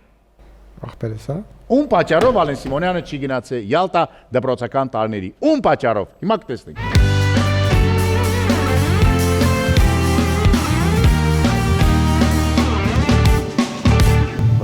Բարև ձեզ։ Բարև ձեզ։ Շատ Տեղավորվեք։ շատ անսպասելի, կարա կես բերան ասել։ Ասեցի որ հետաքրքիր լինի։ Նախ պատմեք, ինչու, ինչ էր արել այն ժամանակ ուղակի Ալենը, որ դուք Ալենը ոչ մի բան չէր արել, ես էի արել։ Դե պատմեք։ Երրորդ դասարան Դուք ինչ էի, եք արել։ լավ չէի սովորել։ Երրորդ դասարանում կիսամյակը, եթե չեմ սխալվում, 3 էր մոտս ու քանի որ լավ չէի սովորել, մենք ամբողջ ընտանիքով չգնացինք Յալտա ու մնացինք Երևան։ Պատճառը ես էի, բայց դրանից հետո գերազանցիկ ավարտեցի։ Որ Յալտա գնաք։ Հա։ Նման դեպքեր չլինի։ Հետո գնացիք Յալտա։ Հա, իհարկե։ Ասեմ ավելին եղել է շատ են գնացել Յալտա, հիշում եմ նաև դեպք, որ մի անգամ դասերի հետ կապված ամեն դե համար տարվում էր գրքեր, որ պետքա սովորեր Ալենը։ Եսը դե փոքր եմ խոչմազը ավտոյով խաղում էի։ Հա, ու 3-4 օր այնտեղ ենք, մաման խոսում էր Ալենի վրա, բայց քիչ ես բաց այդ գիրքը կարդալ եւ այլն։ Ես հանգիստ իմ համար մեքենայով խաղալով լսում, վերջում նայեցի, ասի մամ, ասես ի՞նչ է Կարլին ջան, ասի ինքը նվագել է չգիտի։ Դες այդ պատմությունը։ Սխալա պատմում այդ պատմությունը։ Ես տենց եմ փոքր։ Այդ հայրս չխայնացել էր, ինքը տենց էլի այդ նույն տրամաբանությունից ելնելով, որ երեխան պետք է ամեն ինչ երեխայի մեջ պետք է իդեալական լինի, հա, տենց վրես խոսում էր, տենց դու դասանել չգիտես, քեզ պահել չգիտես, տենց խրատում էր, էլի ջղայնացած ես է տենց քրտինքը վրես տենց մտածում էի վերջ կյանքը ավարտվում է, papan տենց ջղայնացել է, բան, տենց ջղայնացած ասում էր դու բան քեզ պահել չգիտես, հրաշվել չգիտես, դասանել չգիտես, խոսալ չգիտես, եւ այսպես հերթով չգիտես ներով էտում էր, մեկ էլ սա տենց հայտնեց, ասես պապ, ասես ի՞նչ է, ասես նվագել էլ չգիտի։ Այդտեղ նույնիսկ հայրս, որ տենց չխայնացած էր, տենց սկսեց ծիծաղալ ու ես փրկվեցի, որովհետև երկել էլ չգիտի։ Շարունակություն չի։ Երկել էլ չգիտի, տենց շատ էր, էլի։ Կրակի վրա բենզին արեց։ Բայց ինքը տենց Ես միշտ տենց եմ արել։ Բայց եկեք համաձայնենք, որ հայկական ընտանիքներում իդեալական երեխան մենակ առաջինի վրա էր սա բրծնում։ Այո։ Չէ, հետո ինչքան դրանց հետո երեխաները Ես լավ եմ ասել։ Ի վրա է, ձեր տանը զոհը Ալեն էր, այո։ Ասեմ ավել են իմ կողմից էլ, ես փոքր էի, շատ տենց օրինակ մուլտիկներ նայելուց, Տոմի Ջերի եւ այլն, անպայման ուզում էի ինչ-որ մի վատություն անեի։ Պլան դեյստվի գծում մի անգամ A3 ֆորմատի վրա մեծ գծել էի ամբողջ տունը, որտեղ վազակա դրված այդ րոպեին պետք է ինքը գա կպնեմ գծեմ, հետո ասեմ papai։ Փորձ է դրանից։ Մուլտիկները փորձում եմ։ Բայց Ալենը ձեզ բուլինգի ենթարկում էր։ Հա իհարկե, ասում էր անվորակ։ Ունենք այսպեսի նկար, նայեք, սա Ալենն է, իր փոքրիկ եղբոր։ Ինչպես կարելի էր, Ալեն, ինչպես կարելի է այս հրաշ բալիկին բուլինգի ենթարկել։ Սատանա էլի։ Հերեստակի արտակինը։ Պապան էլ էր, դե պապան տենց մենք պապան շատ բան տարիքում, մեծ տարիքում ունեցել մեզ եւ դե ես առաջնեկն էի մեծ տարիքում եւ 6 տարի հետո ծնվում է այս Եվս մեկ հրաշք ոսկեգույն մազերով երիտասարդը ու պարզեր որ ես մեծն եմ դու պետք է ներես դու պետք է հասկանաս դու պետք է հանդուրժես դու պետք է սա դու պետք է սա ինչ որ հարց հասկացել էր որ այտենց ինչ-որ մեխանիզմ կա, որը աշխատում է, հա, ու կարելի է դրա վրա բան անել։ Բնության օրենքները այսպես են։ Հա, եմ ասել, դեռ Տոմի Ջերի բանը, դեռ մատով ին վրա, որ ինքն է ջարդել։ Լավ, ինչ կարող եք հիշել, Կարլեն, երբ հասկացաք, որ ավակ եղբայր ունենալը շատ լավ է, հարմար է, ձեր կողքին էր կռիվների ժամանակ, պաշտպանում էր։ Կռիվների ժամանակ մեր տարիքը տարբերությունը 6 տարի է, շատ անգամ այն պերիոդը, երբ որ ես արդեն կռիվների մեջ պետքա մտնեի իմ տարիքը հասել, ինքը արդեն բանակում էր, բան, տենց այսինքն այն պերիոդներ, որ հնարավորինս քիչ էի ես փորձում յան դիմել, բայց եղել են դեպքեր, հա, իրար կողք կանգնել ենք, այսպես ասած, կարելի ասել մեծ եղբայրը, բայց որպես այդպեսին կռիվ տանը ինչ պատմի չեք բերե գլխին կամ հակառակ։ Տանը շատ Իրականում շատ խաղում էինք, ավելի շատ խաղում էինք, որտեվ տենց չգիտեմ, այնպես սալդատիկներ տանկերով մեծ քանակությամբ շախմատ են խաղում իրար հետ։ Շախմատ։ Ով էր կրում։ Եղբայրությունը։ Ով է հիմա այս պայնով ավելի լավ շախմատ խաղում։ Շուտվանից չենք խաղացել։ Բայց ես կկրեմ։ Կկրեք։ Դե լավ։ Բերեք շախմատ։ Իսկ գրազով շախմատ խաղացել եք երբևիցե։ Ինչ ունի որ գրազով ժամանակ հիշում եմ որ խաղացել են ով կրվում էր անկողինները պետք է հավաքել բոլորը այդպես բան հիշում եմ խաղացել են բոլոր ընտանիքի անդամները չէ իմ ու իրա մենք որտեղ առանձին կողքի մեր սենյակը որ մնում էինք այդ տենց էին կազմակերպել, որ պետքա հավաքվեր անպայման։ Հասկացա։ Եղբայր ունենալը այդ տարիքում դուք 6 տարեկան եք, ինքը ծնվեց։ Հիշում եք այդ պահը, երբ որ իմացաք, որ կամ այն պահը, երբ որ իմացաք, որ պիտի եղբայր ունենաք։ Ես չէի ուզում։ Ես համաձայն չէի։ Սպասում էր, ինձ ոչ ակարած, սպասում էր իջալի։ Ես չէի հարցրել։ Նա մի հատ ապուշ անուն էի մտածել, որ պետք է տենց անուն դնենք։ Ինչ-որ բանը Ջեք Լոնդոնի գրքերից մեկից կարդացել էի այդ անունը, տենց ասում էի, չէ, պետք է այդ անունը լինի, չէ, պետք է, ինձ ասին դե լավ գնա կպի գործից։ Դու գնա գործից կպի եւ պապաս իր մեծ եղբոր անունը դրեց Կարլենին, որը ես կարծում եմ, որ տենց շատ ավելի խիստ անուն է, քան ինքը իր բնավորությամբ, որովհետեւ ինքը բնավորությամբ շատ ավելի բարի Ի տարբերություն ինքը դրական պերսոնաժ է, շատ ավելի, քան ասենք այդ ինքը մի քիչ ավելի ծանր։ Կարլեն ինչոտ անուն է, էլի, տենց քարկոմի Իսկ տանը միշտ Կարլեն եք ասել իրան։ Կռլուշ։ Իսկ դուք իրեն Ալեն միշտ Ալեն։ Այ մամունը Իր անունը չի լինում։ այդ առումով բախտս բերել, այդենք չի լինում, էլի, տենց ինչ որ ձեր անունը Եգորը Գորեն ասում, կամ Գորա։ Չէ, պայմանական, հա, պարոն Սիմիջյանի ազգանունը տենց պատմական ազգանուն է, Սիմիտ, տենց արդեն երևի ցեղա, տենց բան է դարել, հա, բայց ինձ իմ դեպքում տենց ասում Ալեն։ Ունեք բանակում, որ հարցնում են այդ պատմությունը, որ ասում են Ալեն, հա, ասել Ալեն չէ։ Հետաքրքիր բան է, դե որ բանակ էին տանում, դե մի 100 տեղ անուն ազգանունը ասում ես, այն ժամանակ մի հատ տենց հայտնի Աբովյան փողոցի վրա տեղ կար Ալեն, այո, ու տենց ամեն մեկը իր պարտի համարն ասել Ալեն ուրա, Ալեն Սիմոնյան, ասում էր Ալենը ձերն է, ասել է չէ, արդեն գիտե, Ալենը ձերն է, չէ։ Ես Ալեն ուրա, Ալենը Բայց անվանս հետ կապված մի հատ էլ ծիծաղելի պատմություն կա, ժամանակին երբ որ տենց խումբ կար, ընկերական խումբ կար, ես Հասմիկ Կարապետյաններ, Ավետներ Բարսեղյան, Արսենը Գրիգորյան, որը Խուճուճը չէ, իրենք շատ են Արսեն։ Ռոմանս, հա, երկող Արսեն Գրիգորյանը, Էլովեր, սպասի հիշեմ, հա, Պուճուր Հովանես Ազոյան, տենց հավաքվում ենք մեր տանը իրանց տանը բան եւ այլ ու տենց մեր հերթական հավաքների ժամանակ մեկը զանգում է Հասմիկ Կարապետյանին, ինչ որ տղա է զանգում, ու տենց անհանգստացնում է, էլի, տենց զգում ենք, որ անհանգստացնում է, Այ ասել է դուր է հեռախոսը, վեր է հեռախոսը, բան, ասած վերցեցի հեռախոսը, ասում եմ բարի օր, ասում եմ անունդ ինչ է, դից չգիտեմ, ինչ որ անուն է տալի, ասում եմ Արտեմ օրինակ, քո անունը ինչ, ասում եմ Ալեն, ինչ։ Ասում եմ Ալեն, ասում ոնց ախպերս, արդեն այդ խոսակցությունը, այդ չէր կարա, արդեն լրջի գնա։ Արսենը Գրիգորյանը ասեց ապետուրի ես խոսում։ Արդեն Ալենով չես կարող բազարի մաստ քեզ կասար քեզ էլ Այ եթե Կարլեն լիներ, Կարլենը դել բոլորը լարվում էին։ Կարլեն, երբ որ հիմա Ալենը այդքան զբաղված է եւ կարծես թե դե չգիտեմ,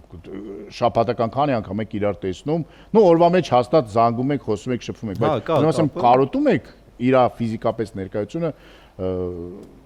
կա տես բան չկա։ Անկեղծ լինեմ, այո, հա, լինում է, բայց կարոտել չէ, մենք տեսնում ենք 2-3 անգամ ինձ թվում է շաբաթական տեսնում ենք։ Ժամանակ գտնում։ Հա, ասում եմ մամայի հետ, որ մամայի մոտ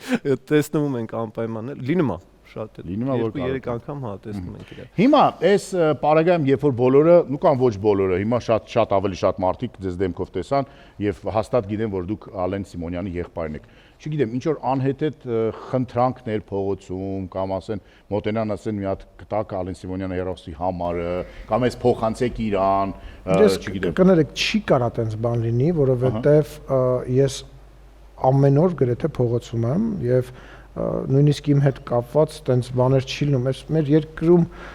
երևի միշտ հասանելի ինչ որ բան է երևի թե այնուամենայնիվ փոխվել, նախ մարդը գիտի Ալենը ինչ կարող է անել, երկրորդը Ալենին ինքը անընդհատ տեսնում է եւ հասանելի է, հա, այսօր պաշտոնյան է։ Չկա մի տատիկա գալի թխված կա, տալիս ու խնդրում փոխանցի Ալենին, չգիտեմ, այդպես հաճելի կլինի։ Հա։ Բայց լինի կտաս, բայց բայց կարծում եմ ես չգիտեմ, ես տենց անհասանելի չեմ, որ եղբորս մեջ գցեմ, որ ինձ բան անեն։ Կարեն, էլ ինչ հիշողություններ ունեք վառ, որ կարող եք հիշել եւ անverջ ծիծաղել։ Ծեծում էր ինձ, ես կարամ բողոքեմ, կարամ բոլորը մի անգամ ծեծում էր ինձ, ես չէի կարողանում պատասխանել։ Դե փոքր, այդ դժոխք կա, փոքր եղբայր ունենալը, առավել եւս տենց սիրուն արտակինով, Եվս մեկ անգամ հրեշտակային արտակինով, հա իր հետ էլ լավ է, հետագայում դες մազերը շատ ավելի երկար եւ բան, դες կոնկրետ ավելի խուճուճ է, ավելի մի խոսքով դες դժոխք է, որտեվ ծնողներս ասենք չէին հավատում, որ այս հրեշտակի դեմքով անznավորությունը սադրել է, կամ չգիտեմ, մածունի շշով խփել է ինձ, կամ ինչ-որ մի բան արել ու ես դες իմ համար այդ դժոխային տարիներին տանջել է ինձ։ Կարող եմ հասարակության կողմից շնորհակալություն հայտնել, որտեղ փաստորեն պարապացրել եք Ալենին եւ նա պատրաստ է հարվածներ ստանալու պատրաստել։ Որ մարդիկ չեն հավատում, դրանել է պատրաստ։ Փաստորեն կոպել է ձեզ Կարլենը։ Այո, շնորհակալություն Կարլեն։ Միշտ պատրաստ է։ Ես հիմա ուզում եմ, որ մի քիչ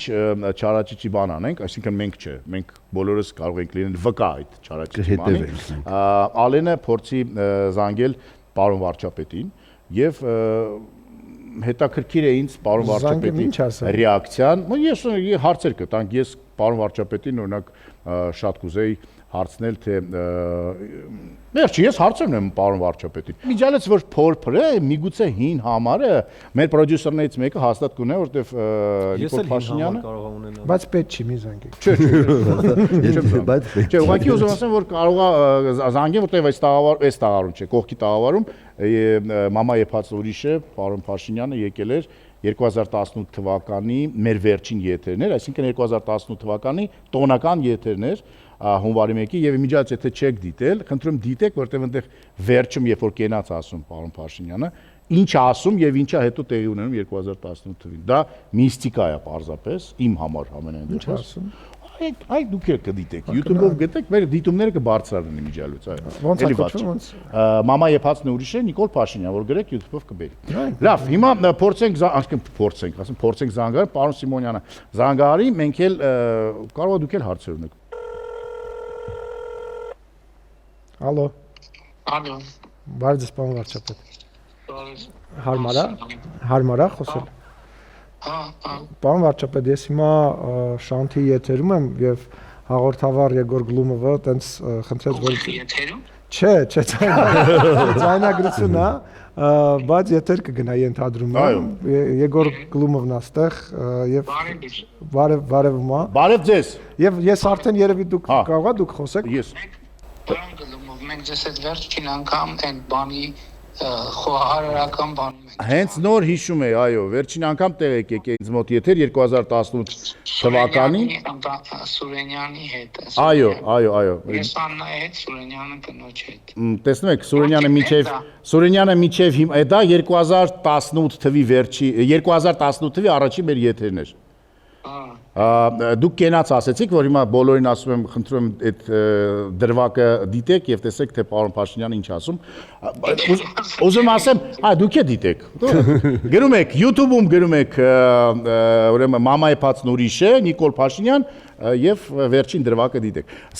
Սուրենյանը միջևմա եղանակի մասին է խոսում, իսկ ձեր գործունեությունը փոխվել է այդ ժամանակվանից։ Այսօր երեկոն շանթումի գլխավոր հերոսը ձեր գործընկեր, ընկեր Ալեն Սիմոնյանն է եւ ես խնդրում եմ, որ դուք ասեք նրա 5 լավ կողմերը եւ 5 վատ կողմերը։ Ես այդքան լավ կողմ չունեմ։ Դե կարող է պարոն Փաշինյանը ունեք։ Ունենք։ Հաղորդման ֆորմատը ինչքան է, այսինքն պատասխանները որքանով է քանի տոկոսով են նկատի ունեմ լրիվ լուրջի մեջ, ինչքան են մեր ֆորմատը հումորային է, բաց շփում է, կարող եք լուրջ ասել, կարող եք լավ եկեք 5-ը դարձնենք 3, որ շատ չտանջեն ձեզ։ Ոչ մի խնդիր չկա։ Պարոն Սիմոնյան ցույց է տալի 1, բայց ես համոզված եմ, որ 1-ից շատ է։ Լավ, եկեք ամենավառ լավ կողմը լավը պատմեմ իմ տպավորությունների իմ փորձի մասին կամ ինչպես է պարոն Սիմոնյանը հիմա որ հարցնում եք ինչ ասոցիացիաներ է բերում այդ հարցի շուրջ մտածելիս ինչ եմ ես մտածում ես կարող եմ ասել որ պարոն Սիմոնյանը ամենալավ հատկությունը, որը չեմ ուզում շատ կապեմ քաղաքականության հետ, բայց դա նաև կապված է քաղաքականության հետ շատ, երբ որ թիմային տրամաբանության մեջ բոլորը մտածում են, որ ամեն ինչ շատ լավ է, պարոն Սիմոնյանը այսպես ասած երբեմն հատուկ քայլեր ձեռնարկում, որ մի քիչ երկնային դարձնի զգացողությունները, այսինքն չափազանցված գնահատականները ավելի իրատեսական դարձնեն, իսկ երբ որ մտածում են, որ ամեն ինչ շատ վատ է, այդ պարագայում էլ ջանքեր է գործադրում, որպեսզի լավատեսության չափաքանակը ավելանա, այսինքն երբ որ բոլորը շատ ոգևորված են, ինքը այդ դերակատարում վերցնում է իր վրա, որպեսզի այդ ոգևորությունը չափավոր լինի, իսկ երբ որ բոլորը շատ նեգատիվ են, ինքը ամեն ինչ անում է, որպեսզի այդ նեգատիվը մեղմվի եւ պոզիտիվի լավատեսության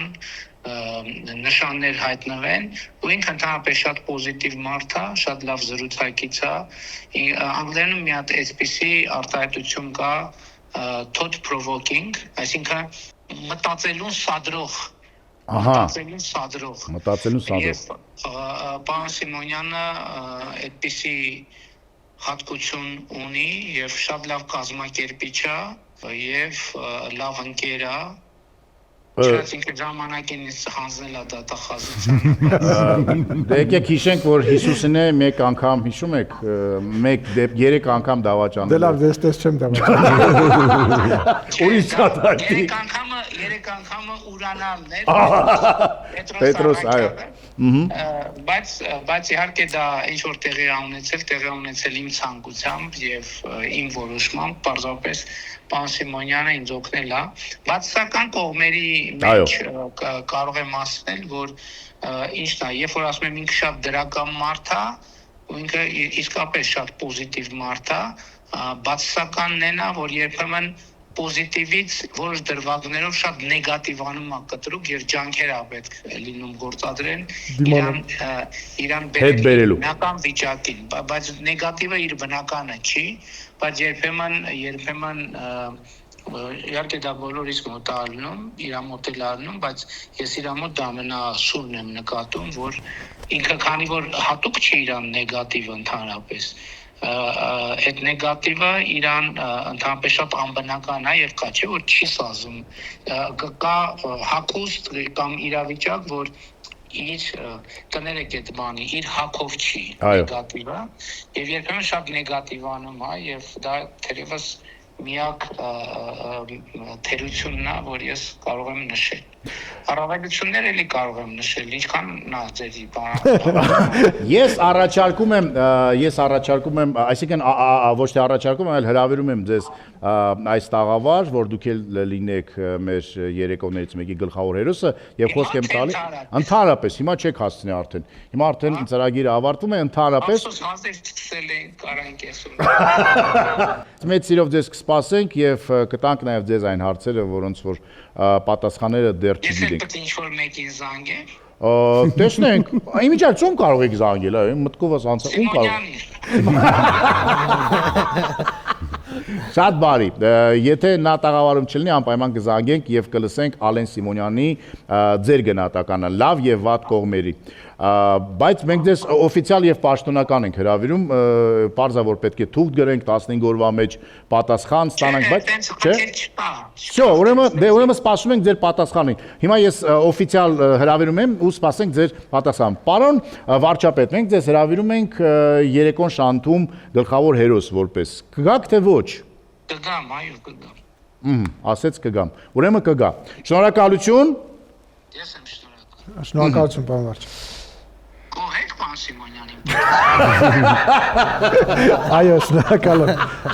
եմ։ Հա, պարոն վարչապետ, իհարկե։ Դե ինչ, միջ վարչապետը խոսում է ազգային ժողովի նախագահի հետ, ես ասեմ, որ այսպիսին էր այսօր երեկոն Ալեն Սիմոնյանի համար շանթի եթերով։ Իսկ մենք գնանք պատրաստվենք, որովհետև միգուցե հաջորդ օրը լինի հենց պարոն վարչապետը։ Մնացեք մեզ հետ եւ ուրախացեք, որտեղ ուրախությունը կփրկի այս աշխարհը։ Ես դրանում համոզված եմ։